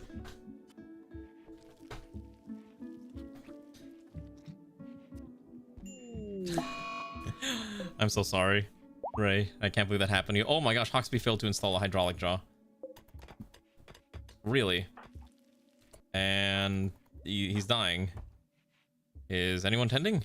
Hawksby is trying to say... Oh, Hawksby's not really a doctor. Not a very good doctor at the very least. We gotta have someone clean this. We'll never do cleaning. We'll never do cleaning. Why are there so many pawns that just will never do cleaning? I need someone to clean this. Convert them while they're still slaves. Yeah, but it's not only that, but you can't reduce the resistance to recruit them permanently while they're slaves, which is kind of the other problem. That's kind of my biggest concern. Like, this one will probably never flip. I guess I could enslave them if their will gets reduced. Sure, I guess we'll try to enslave these for the time being. We'll enslave one of them and we'll recruit the other one. And then eventually we can have more, but I'm also running out of space. I need to have more beds. I wasn't planning on extending this house this far here, but it's starting to look like I might have to. I didn't want to just because there's a bunch of fishing zones here and kind of annoying to do so. Let's get rid of this. Yeah, so maybe we don't have a choice. We can add more bedrooms. Okay. At the very least, Drunken Wafer is able to hunt down more critters. But yeah, I didn't know if that was a mod, but I guess I guess I do need a mod to perform that action. Unfortunate as it may sound. Is there a psychic power thing? Oh, we don't actually have psychic powers. We don't have a lot of psionic powers other than like raise throne speech. We don't have a throne either, so it's not really a big deal. I actually don't like psionics or psycasts. I have never been fond of them. And back when I let people buy their super crazy powered pawns, it was just a complete nightmare to just manage it all the time. So I was like, I don't want to do this anymore. And that's why we don't let people do them. Because it becomes too much to manage. That's why we never play with Rimworld of Magic, even though Rimworld of Magic does sound kind of cool in theory. It's just way more things to track, and I, quite frankly, cannot be bothered to track it all. And we need to try making another hydraulic jaw, because apparently that last one got exploded, so we'll order another one to be made. Thankfully, the opposer is a pretty good worker here and can just make more jaws.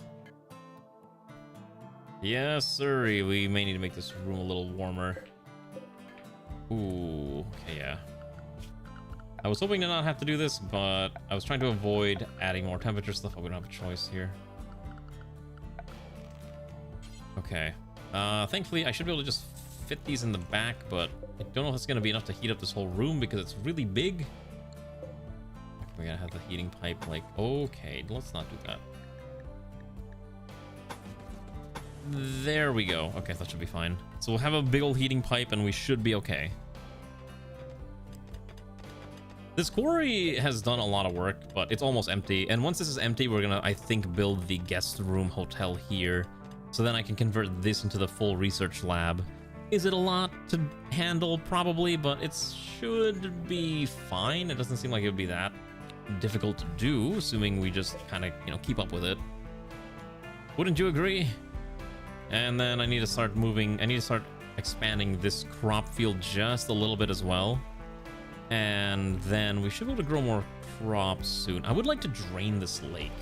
I think it'd be nice to drain this lake here, but I don't think it's feasible right now.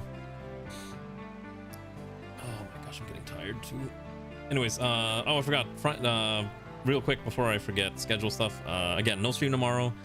Wednesday we'll do Fire Emblem, and then Thursday we'll do a vote. I think a lot of people might want to see Star Sector, so we might put Star Sector on the poll, because I haven't streamed it in a bit, and we'll see. I have seen a lot of other interesting options in suggestions that have caught my eye, so we'll have to see. I know Immortal suggested one the other day, which was basically, what if it was This War of Mine, but zombies? And I'm like, you know what? That sounds exactly like the type of thing that I would totally play. But we shall see. I would like to do, that one zomboid mod, the Ark, one day. I believe it is only single player though, which is a little unfortunate, but it could be a interesting story-based adventure. We don't stream zomboid very often here. Yeah, that's probably true. Unfortunately, I don't have the anima tree, which is also kind of the issue. Oh, look at all that fish, by the way. We gotta keep killing these things. So many wild animals just like wandering onto my property. Get out of here. How many more? What do I have to do to get rid of them? Oh wait, I forgot. Weeder. Gotta be a way to stop them from wandering in all the time. Okay. Oh, I forgot there's a steam geyser right in the middle of my pen, which is really awkward because I kind of need that for power at some point. All right, is there anyone else that needs to be added to the Knights? Immortal's probably the only other person I would probably add to the Knights squad, but Immortal's more of a crop handler. Same with Marksman. We should probably make a group called the Rifles. Yeah, actually, that's probably a good idea. We'll make a squad, the Rifles or something, and we'll give them like proper military gear. I believe we'll add Garm to that squad. Just kind of depends what we're gonna use, because we actually have a decent amount of combat suits. If we just give them all combat suits and other things, they'll be fine, right? Oh, interesting. It is now getting warmer. Thank God hardtack doesn't ever go away. You know what I'm gonna do? I think we don't... Okay, hold on. We don't need any more fertilizer. Let's stop making fertilizer. I don't think we need any more for a while. Let's stop that. That's... We might do biosolids at some point. But the problem is that it's still... There might be a small heat wave, but it's not enough to really grow the crops. We'll expand this out. I want these deleted. So that it matches the same size here. If I don't match it here, I'm gonna go crazy. That's 7. I need this to go down to 7. Okay, so it's gotta go out one more tile. It's gotta go down about here. And then that'll be even, and I'll be happy with that. It's not perfect, but it'll have to do. And then hopefully we can get that taken care of soon, and we can get the rest of this built out. I think we got that jaw built. So we should be able to try getting Steve that other jaw.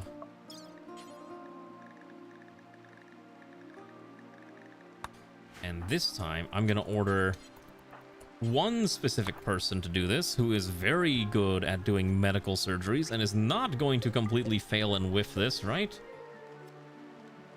Yes. Fantastic. Okay, great. Also, why do you have a... There's a chat. Oh, trade. Oh, we can trade with these guys. I completely forgot about that. They don't really have much, though, unless we want to buy mortar shells, which we don't really want to. Gojuice don't really care about. Yeah, we're not here to buy drugs. Okay. A food merchant is arriving from the Gardenius kingdom. All right. Well, I'm not going to say no to food, so we'll see what they got.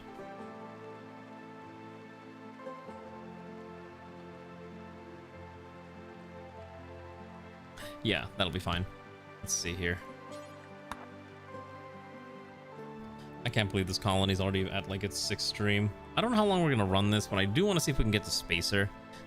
We may start doubling up on Rimworld streams again after my 3-week slowdown of streams, just so we can kind of get the pacing up for this colony up a little bit more. What do I not need? I don't need smokes.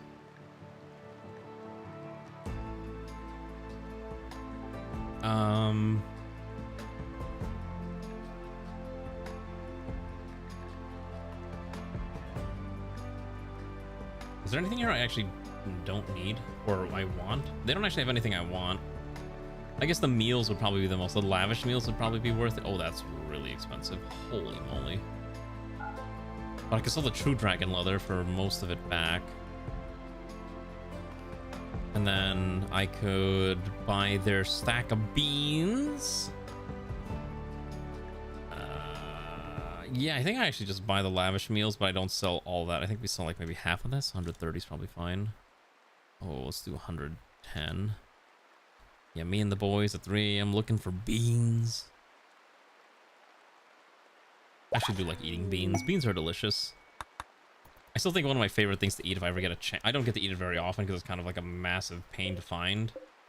But if you ever get a chance to eat it, I tell you what, get your hands on some beanie weenies. I'm kind of a sucker for that stuff, even though it's not exactly the most healthiest of food choices. It is quite delicious. If you don't know what beanie weenies is, imagine just baked beans, but you put some hot dogs in there. Some sliced and diced hot dogs. Ooh. Yeah. Beanie weenie. You've never heard of beanie weenies? Am I crazy? I feel like I am being gassed. Beanie weenies is a real thing.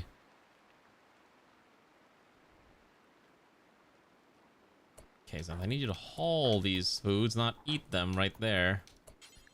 Okay. Oh, we don't have enough spot. Oh, I'm just okay, cool. I'm just being gaslit. Good to know that I'm just being gassed. As long as I'm just being gaslit and nothing else, that's fine. Perfect. Never heard of them. Yeah, so there's a wonderful dish, very American coded. It's called beanie weenies. It's literally just you take a can of baked beans and you just throw in some sliced hot dogs. And then you just kind of simmer them together. That's it. It's very common camping food, I guess is the best way to describe it. But even then, aren't canned baked beans expensive now? Canned baked beans. I'm kind of curious how expensive they are now. I don't really buy them. $2.42 is not that bad, I guess. Walmart price. Yeah, okay. It's about like 250, $3 now, I guess, per can. That's still a little rough, but it's not the worst. It is expensive. Everything is expensive now. It's so tragic. I hate it. Hi, Xanth. Welcome back. Thanks for farting in our presence. Little Smokies simmered in barbecue sauce. That does sound really good, though. Every time I talk about food, I just get hungrier and hungrier. I have another 40 minutes to stream before I'm allowed to eat, so I guess I should probably stop thinking about food or I'm gonna get really hungry. You know what? I think my pawn should probably get a gun, too. What should my pawn use? Let's see. You know what? There is a machine gun, right? I'm gonna give my pawn a machine gun. Yeah, let's do that. Let's go assign... Pick a new loadout. We're gonna call this, ratmg. And... I know we have that ratkin light machine gun, and we're just gonna add in... What are we probably using? AP, FMJ? Probably FMJ's fine. I guess armor piercing's a little better. Is it only 20 per magazine? So maybe we need like 100? 200 should be fine. Yeah. 80x50 level. 80x50 level, so that's gonna be here 80. Alright, Marksman, your pawn is now even stronger as a melee character. Are we gonna make you... do you want to be a knight? Oh, 8x50 level AP rounds. Yeah, that's fine. We'll do that. Would you like to be upgraded to a knight? Because if you do, I do need to figure out how I'm gonna arm you up is gonna be the main problem. You actually have a decent melee skill. We need to pick a weapon for you. We do have a spare flail. We also have a raider stick, which is a World War II style bashing weapon that stuns things, just like the flail stuns things. Just let me know, and we'll make it happen. Oh, there's a flamethrower. We can't use it though. How tragic. All right. Well, let's just have you rearm. Oh, I didn't assign it. Okay, so we're gonna assign the Rat MG, rearm this individual, and hopefully they will be ready to go for more war things in the near future. Just like that. Hopefully that works, I think. And I think this is another trading group. Oh shoot, gotta trade with them. Okay, Steve is up and running after having a brand new jaw, which is great. Okay. Ooh, we can wait, commission an item. What does this do? Oh, okay, so it must be a ratkin unique thing. I like this person's... Wait, I actually like this. I like this pawn's design. Whoa, whoa, whoa, hold on. I like this design a lot. What hair is this?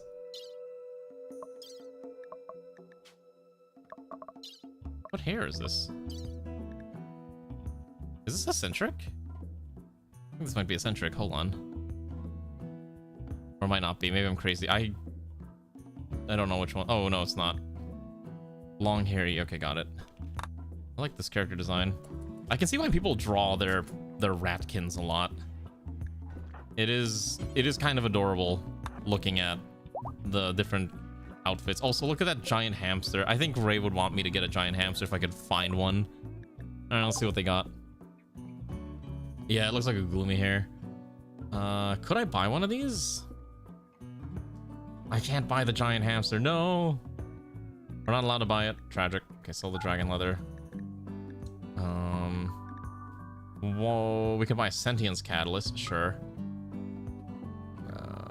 Buy the plasteel is fine. So the that dragon leather is worth so much money. I guess because it's a true dragon. Guess we can buy the books. Reprocessor stomach. Leading to increased efficiency. I could just buy a bionic animal eye and give Bashi a bionic eye. Wait, I saw a sentience catalyst. Where is it? I'm buy that. I have an idea. I have a terrible idea. Where's that sentience catalyst? Already ordered it. Fantastic. Okay. Yeah, well, I have a terrible idea that I'm very interested in doing. I can get rid of that for now. I don't really care. Sell the magic wand.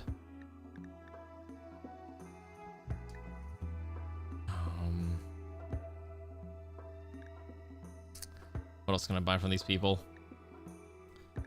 Reinforced frame. For mechs, sure. That'll be useful later on. Okay, fantastic. Okay. We bought some stuff. I have a really funny and dumb idea that I really want to do. Where is the sentience catalyst?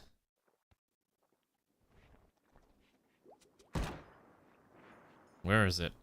I'm going to turn Bashy sentient. And then I'm gonna give him a bionic eye. Why? Because I can. Where is Bashy? Where is the dog? Where is he? Actually, no, I have a better idea. You know what we normally do since Ray just got a new hamster? I have an idea. I have a really funny idea. We're gonna animals add on kind. We're gonna add a king hamster right here. Teleport it to here. Where'd it go? Okay. And then I'm gonna name this after Ray's hamster. This is now... Oh shoot, it's not ours. Wait.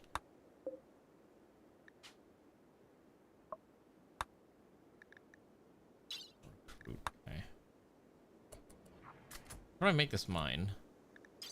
Tame? Okay, there we go. This is our hamster now. I'm gonna call this Daisy because this is Ray's actual hamster, Daisy. And then I'm gonna feed it a sentience catalyst. Okay, this is probably stupid. If I have to hear that song, it's not gonna get out of my head for the next 24 hours. Okay, here we go. Okay, Daisy is now sentient. We're gonna teach it to do all of this stuff. And then I'm going to immediately replace one of its eyes with a bionic eye. If I can figure out where the bionic eyes went. We should probably haul that somewhere in here too. Storage.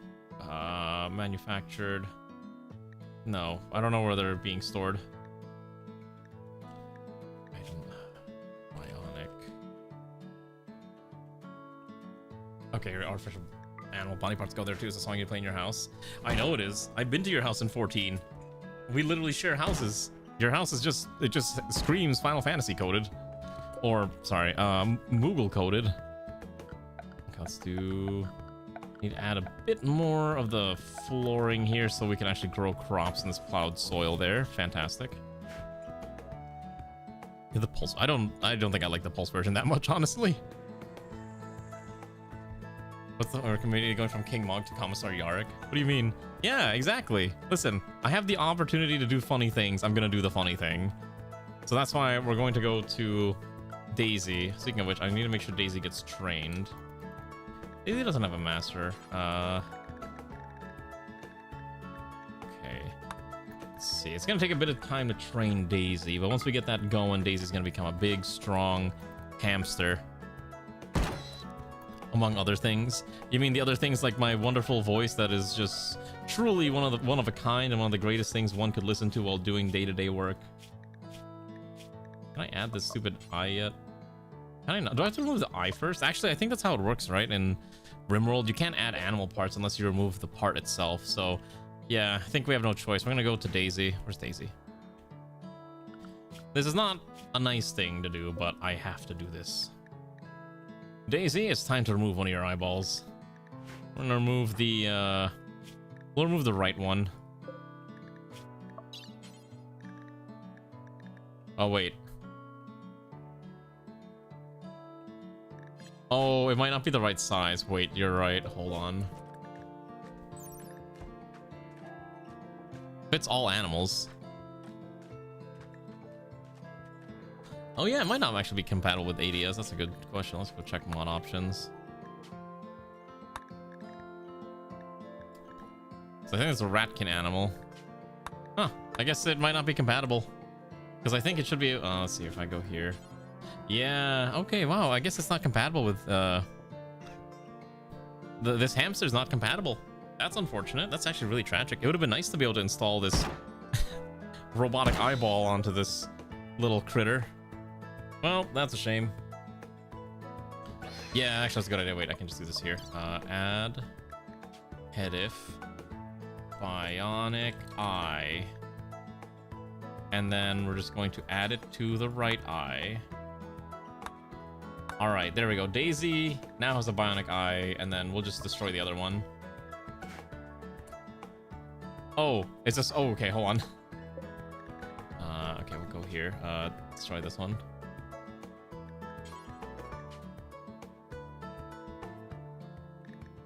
Ionic animal eye. Right eye. Ah, there we go. Much better. Thank you. I gave it a human eye. That's even more horrifying if we gave it a human eye. All right, and then we're gonna destroy this one because we already got. So we already saw destroy. Destroy. All right, fantastic. All right. So I can give Daisy armor. So we're gonna fit Daisy some armor. Animal flak jacket. Okay, so I need to figure out the size. What is Daisy's animal size? Okay, so Daisy's animal size is... I can click Daisy. Oopsies. Okay, so Daisy's animal size is...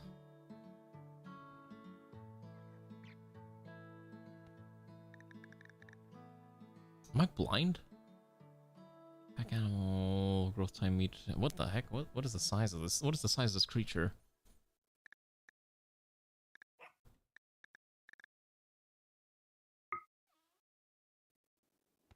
Oh, it's 1.8. Okay, so I have to use a large one. Okay. So we have to go manufacture a large flak vest for this thing. Animal flak vest large is for anything size 1.5 or higher. This will protect Daisy, because we're going to turn Daisy into a war machine. Bit by bit, we will find additional augmentations that I can fit onto Daisy and turn Daisy into the greatest war animal this world has ever seen. And it will be beautiful. It will be glorious.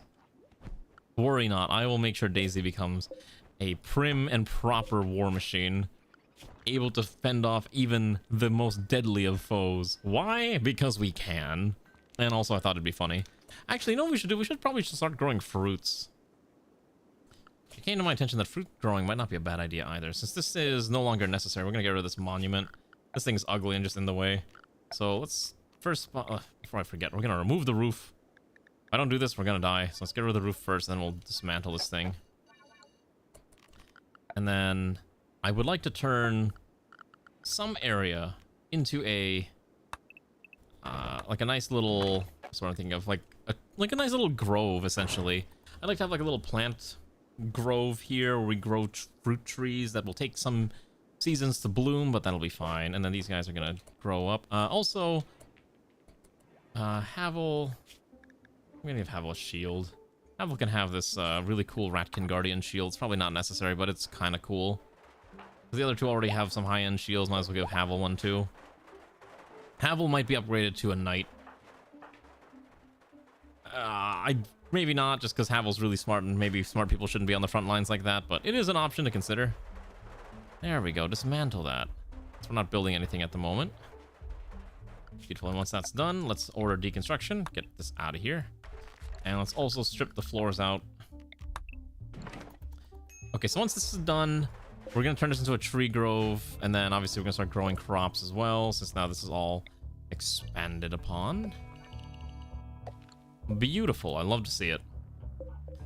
So we're not going to do 3 groups of potatoes. I would like to do other things. We're going to grow, aside from potatoes, I think we should grow... Oh, we can do wheat. Should we actually... Oh, I kind of want to progress into flour. I don't really do flour related things with VGP, but I am kind of tempted for this one time to actually try it. We'll do wheat, potatoes, and more wheat in that set of crop fields. And then, oh, I think the quarry's empty. Okay, we're gonna dismantle the quarry now too. Get rid of this one. Yes, we can make cheeseburgers. We can make a lot of food. That's true. We can make cheeseburgers. What do we have? Make stir fries, fudge, fruit teas, kebabs. Cheeseburgers will need cheese. How do I make cheese? I need milk. Do buffaloes make milk? Wait a second, hold on. Wait a second. I've never milked these, actually. Oh, wait, that's a male buffalo. How long does it take to make milk from one of these things? Well, they got nerfed. They not.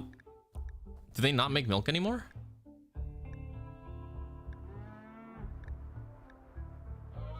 Oh yeah, they don't. It doesn't seem like they make milk. That's dumb. I could have sworn they used to make it. Okay, I'm not crazy. I haven't ranched animals in so long that I forgot. Like, I could have sworn they had made milk. Can I just mod that back in? Hold on. Rimworld Muffalo milk mod. I feel like they should be allowed to make milk again. Kinda dumb. Kinda dumb.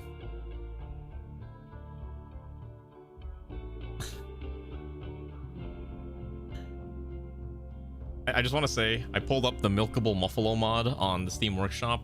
I kid you not, one of the first comments I just read was this may be glitching with RJW, and I'm like, I see. I don't think we needed to know that information, but thank you, random Rimworld mod commenter.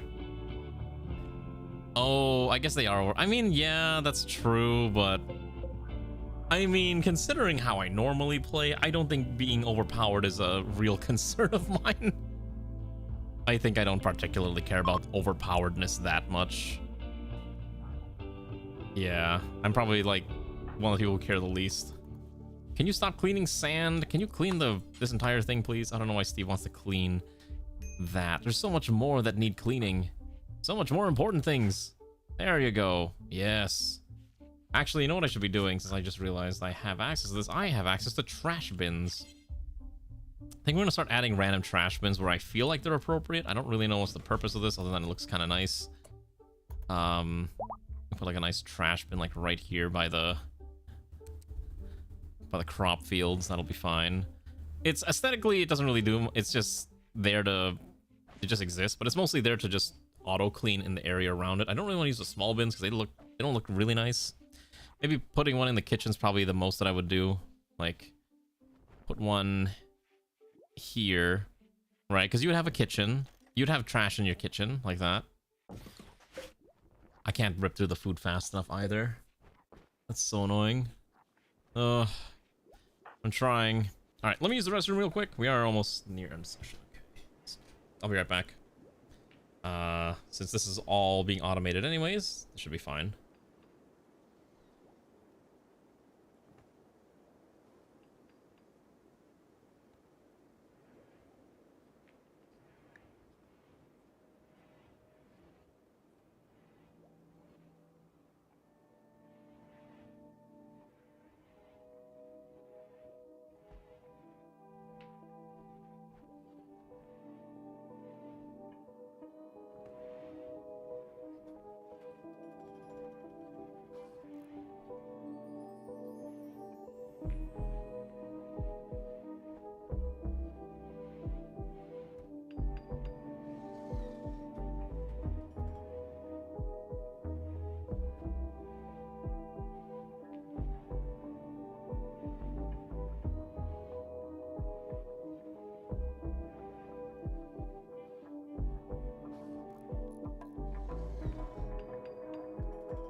Hey, would you like some cursed knowledge that I just discovered by browsing social media regarding Final Fantasy 14? Did you know for some reason someone made a Tinder for Final Fantasy 14?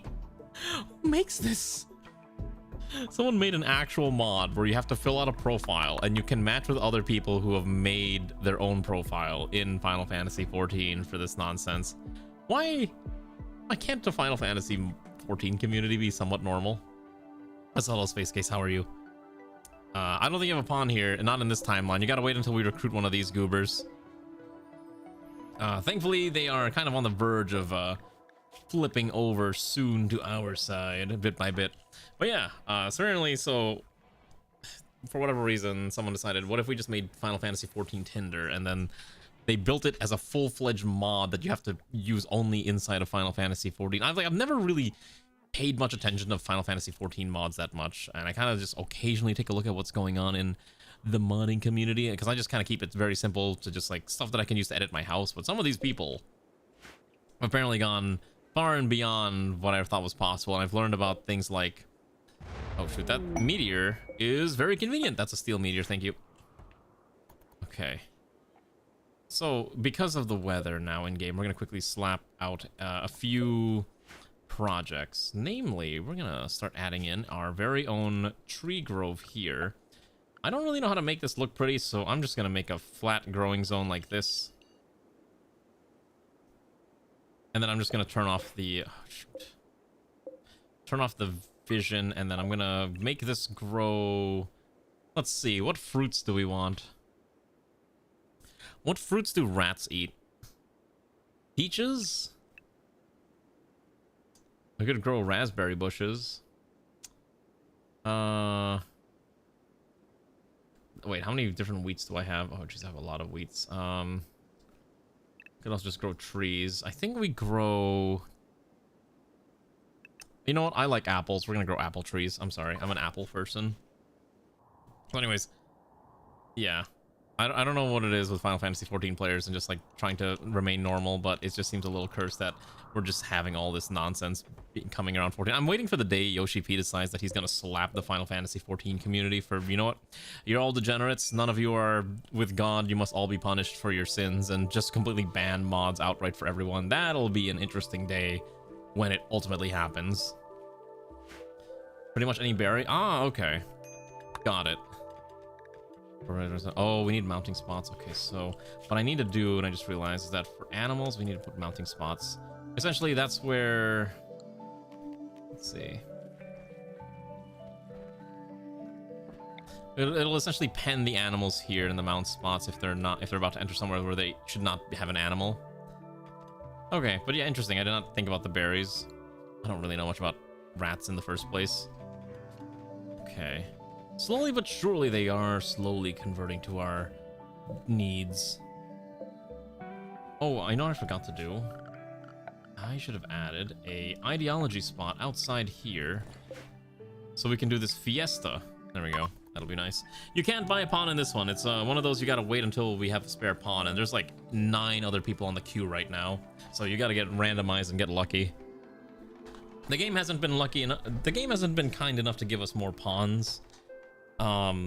As an FYI. In fact, we don't even get events every day. I think I switched the storyteller.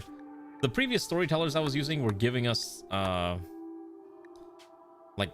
like pawns every day, like events every day, but I think I switched to a different one for the toolkit storyteller so that we don't get as many events, I think is what I switched to, which is kind of fine for me. I don't really... Oh shoot. Which is fine in my opinion.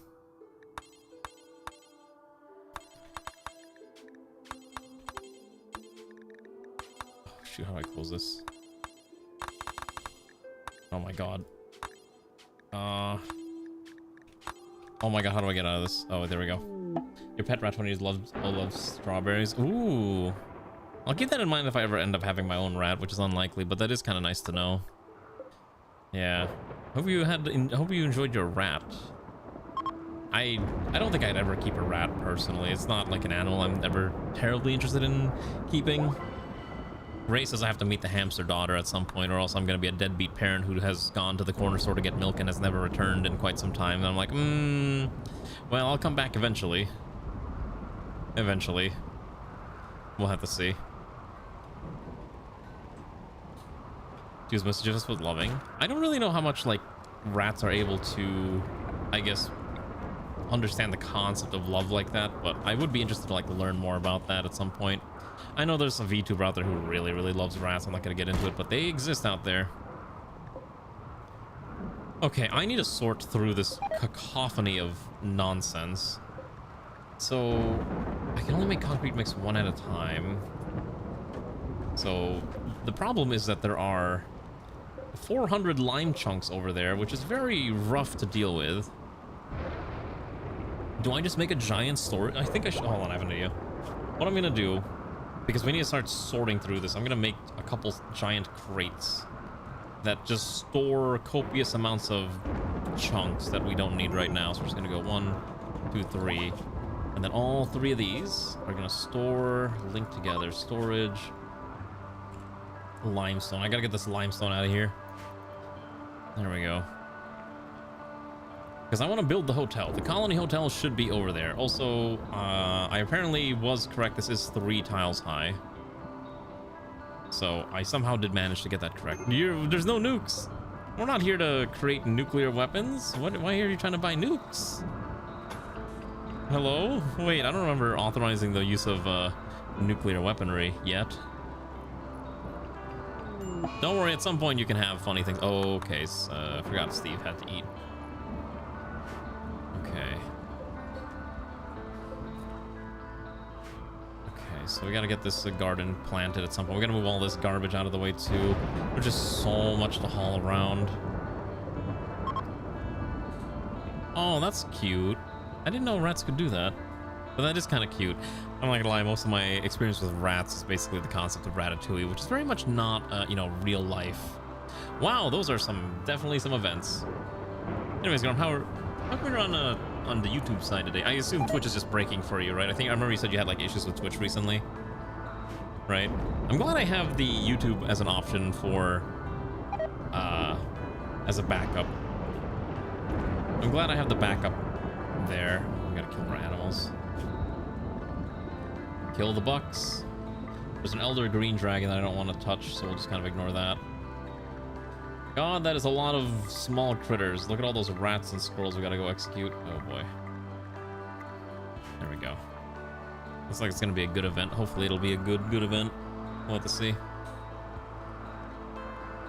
I thought about it for tomorrow. I could potentially stream from like 8 to 11, but I would be cutting it really close with getting home, and I would basically be rushing through highway traffic at late at night, and I didn't really want to risk it. So that's kind of why too, in case you're wondering.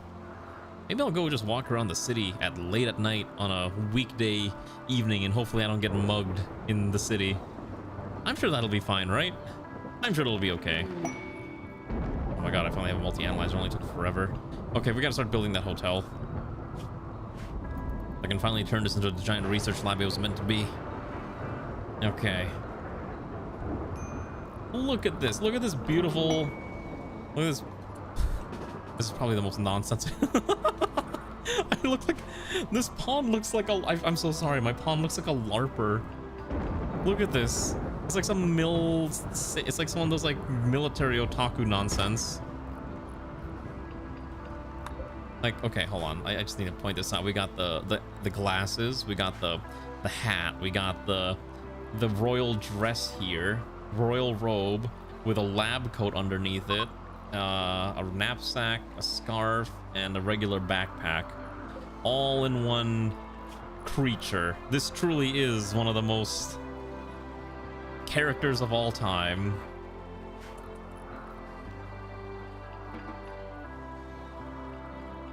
I don't know. This is... Don't think about it too much. It's a ratkin machine gun. It has very low... Yeah, the ratkin machine guns are apparently shot shots.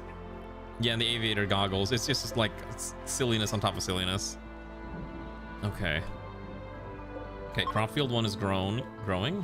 Crop field 2 is growing, and then obviously this one will grow soon. This one will grow soon. I don't know if we need to grow more devil strand, but we'll try anyways. gotta start hauling some of this other nonsense out of here.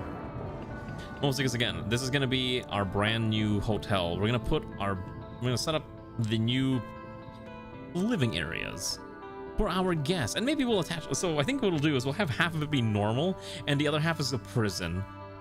We'll keep them separated technically. It is rule of cute and rule of cool. I can see why people love playing the ratkin. Like, honestly, I could see myself playing a lot of ratkin, but at the same time, I do enjoy just normal Rimworld stuff with anime aesthetics. But I can see the appeal of playing this all the time. Again, this is kind of like the first time I've ever really played ratkin. I played it before, but it's the first true time. And it's quite nice. It's quite addicting. Okay, we gotta get this cleaned up too. Let's see. Let's see. Is there anything? Oh, I know we have that arm.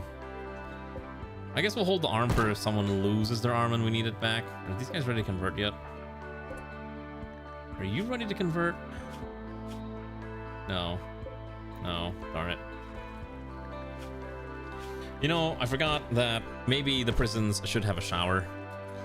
Maybe having a shower in there would not be the worst idea. This one's gonna flip soon. Her will's at 0.2, so she should become a slave, and this other one should be converting soon. Is their mood just bad because filthy, cramped interior? Because that's the thing, right? So if a pawn is unhappy, they're more willing to break down, right? Or something like that. There's some specific rules to this. I have to double check it. Okay.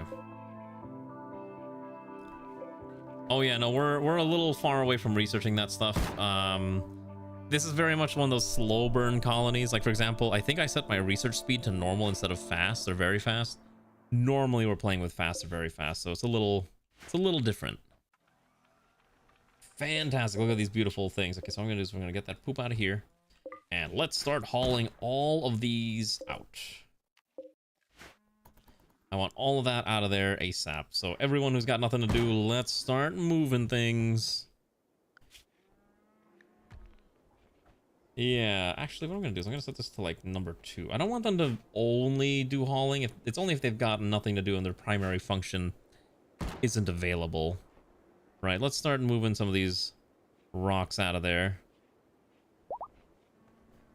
because I'm gonna need a lot of space. This doesn't actually have that much space either, because it's 24 times 3, so like 72. So we can't even haul all of these over yet. We can haul as much as we can. Okay. You know what we should do? We should probably add some trees around the garden. I'd actually like to grow some trees in this path as well. Unfortunately, what I forgot is I don't have a grass asset. There's not really a way to grow grass.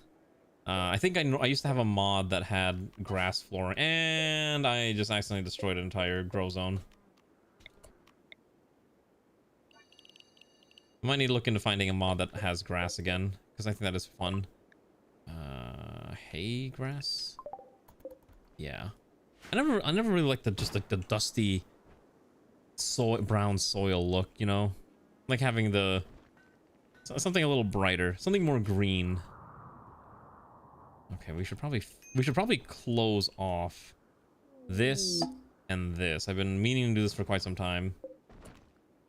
Let's probably do something like 1, 2, 3. We'll have to add the bridge, at least 5 deep. It's gonna eat up most of our steel to start doing this. Okay, let's move all of this out. Actually, we'll stop the auto haul, and let's just focus on ripping and tearing through this. Thankfully, we can make concrete. I'm gonna have you. If you make concrete, simply drop, and that should be fine. Steve wants to be a faster walker. Fantastic. I'm glad that you're walking faster, because you know why? Certain someone is the dedicated cleaning. I'm so sorry that you've kind of turned into the cleaning bot, Steve, because like no one else is really capable of just cleaning large quantities at breakneck speeds. What are you doing there, buddy? Okay, so these guys are at least training. Is that actually improving? Oh, it is. We gotta get more melee beaters. But yeah, I think we'll turn you into a knight as well at some point. I think Marksman definitely wants to turn into a knight, so I gotta figure out what weapon we're gonna give Marksman, as well as the appropriate armor. Now, I think what we're gonna do is We're probably gonna pivot everyone to Devil's. Oh, let's see. Actually, I want to do a comparison. I need this versus resistance armor. I need a comparison. Hold on.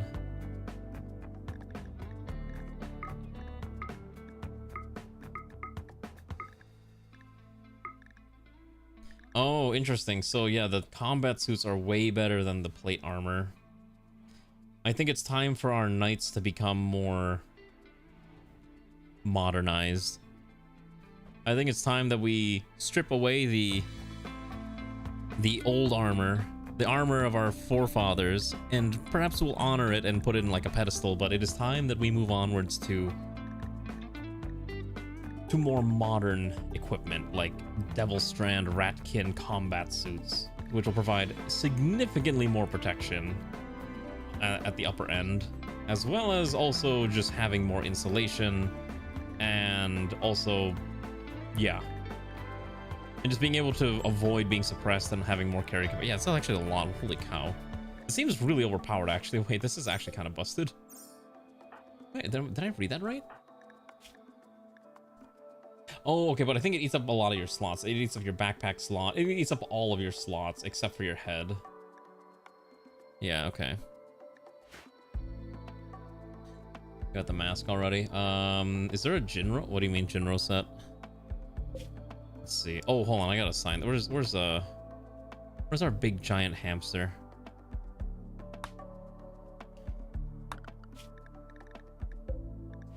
Okay, hold on. I'm going to add another bed here, so Bashi and Daisy can sleep together.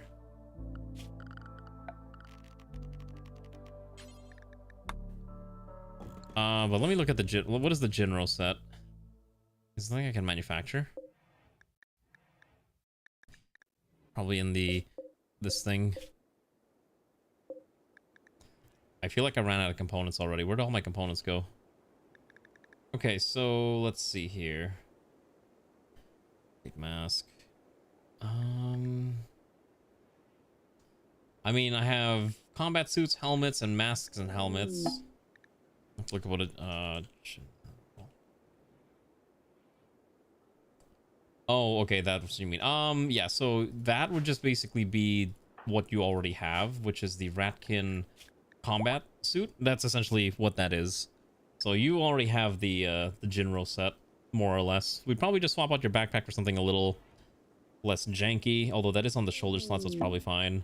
And then we'd probably just give you... Oh, you're actually kind of kitted out. We'd probably just upgrade your weapon if at some point. You're using a sniper, which is fine. Okay, that's fine. Perfect. I am out of components, surprisingly. I may need... Oh, actually, I'm not. I may need to quickly rush to get the other component stuff. All right, I gotta find a way to move all this nonsense. Look at all this stuff. All the silver out of there. Okay, we're gonna go to Daisy. We're gonna have Ray do this. Where's Ray? I'm gonna have Ray put this large animal flak vest on Daisy. I want to see if this will add a sprite on top of Daisy, or if Daisy's gonna get even stronger. All right, let's see. Come on, let's see what Daisy looks like now. Is it gonna do anything? No, okay, but Daisy has an animal flak vest, which is providing a decent chunk of armor. I'm not sure if this is actually combat extended compatible, but let's pretend it is. So Daisy is... Okay, not really. It doesn't really add anything. Yes, okay, so Daisy basically will just get shot by no matter what. That's tragic. I guess it's not really gonna protect Daisy much from anything, except for like small arms fire. What a shame. It's okay. Alright, it is getting a little late, so let me see who's alive at this hour. Again, I apologize for not streaming tomorrow, because obviously I got other things that I want to do, so... Again, I apologize for not streaming. We'll be back on Wednesday with more Fire Emblem, everyone's favorite wacky-tacky video game. Who is alive? God, why is half the people I know doing these Fire Emblem... Or not Fire... Why are half the people I know doing these Minecraft... what are they called? SMPs. Why is everyone doing SMPs all of a sudden? Is it that time of the year again? Alright, everyone, it's time for the Oak SMP. I don't know what we're gonna do. We're gonna do Greg Tech. Have fun. We're not gonna do that. I'm kidding. We're not actually gonna do that. I'm not insane. What am I gonna raid?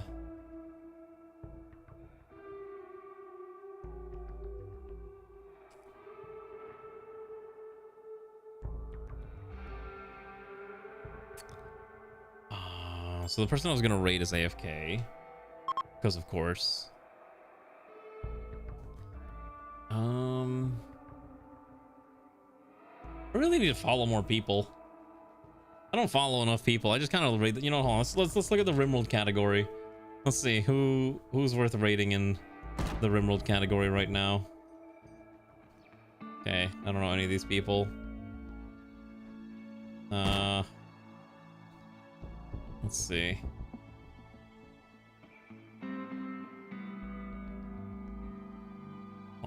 Didn't I raid follow last time? I swear I raided follow last time. Have a good night, Garm. Rest well, comrade. Let's see. Well, I'm trying not to raid the same people like twice in a row. I did Voices of the Void once, like an eternity ago. I thought it was fine. I didn't like it that much, so that's why I didn't stream it ever again. Yeah, follow was literally the last person I raided. No, I was probably gonna try.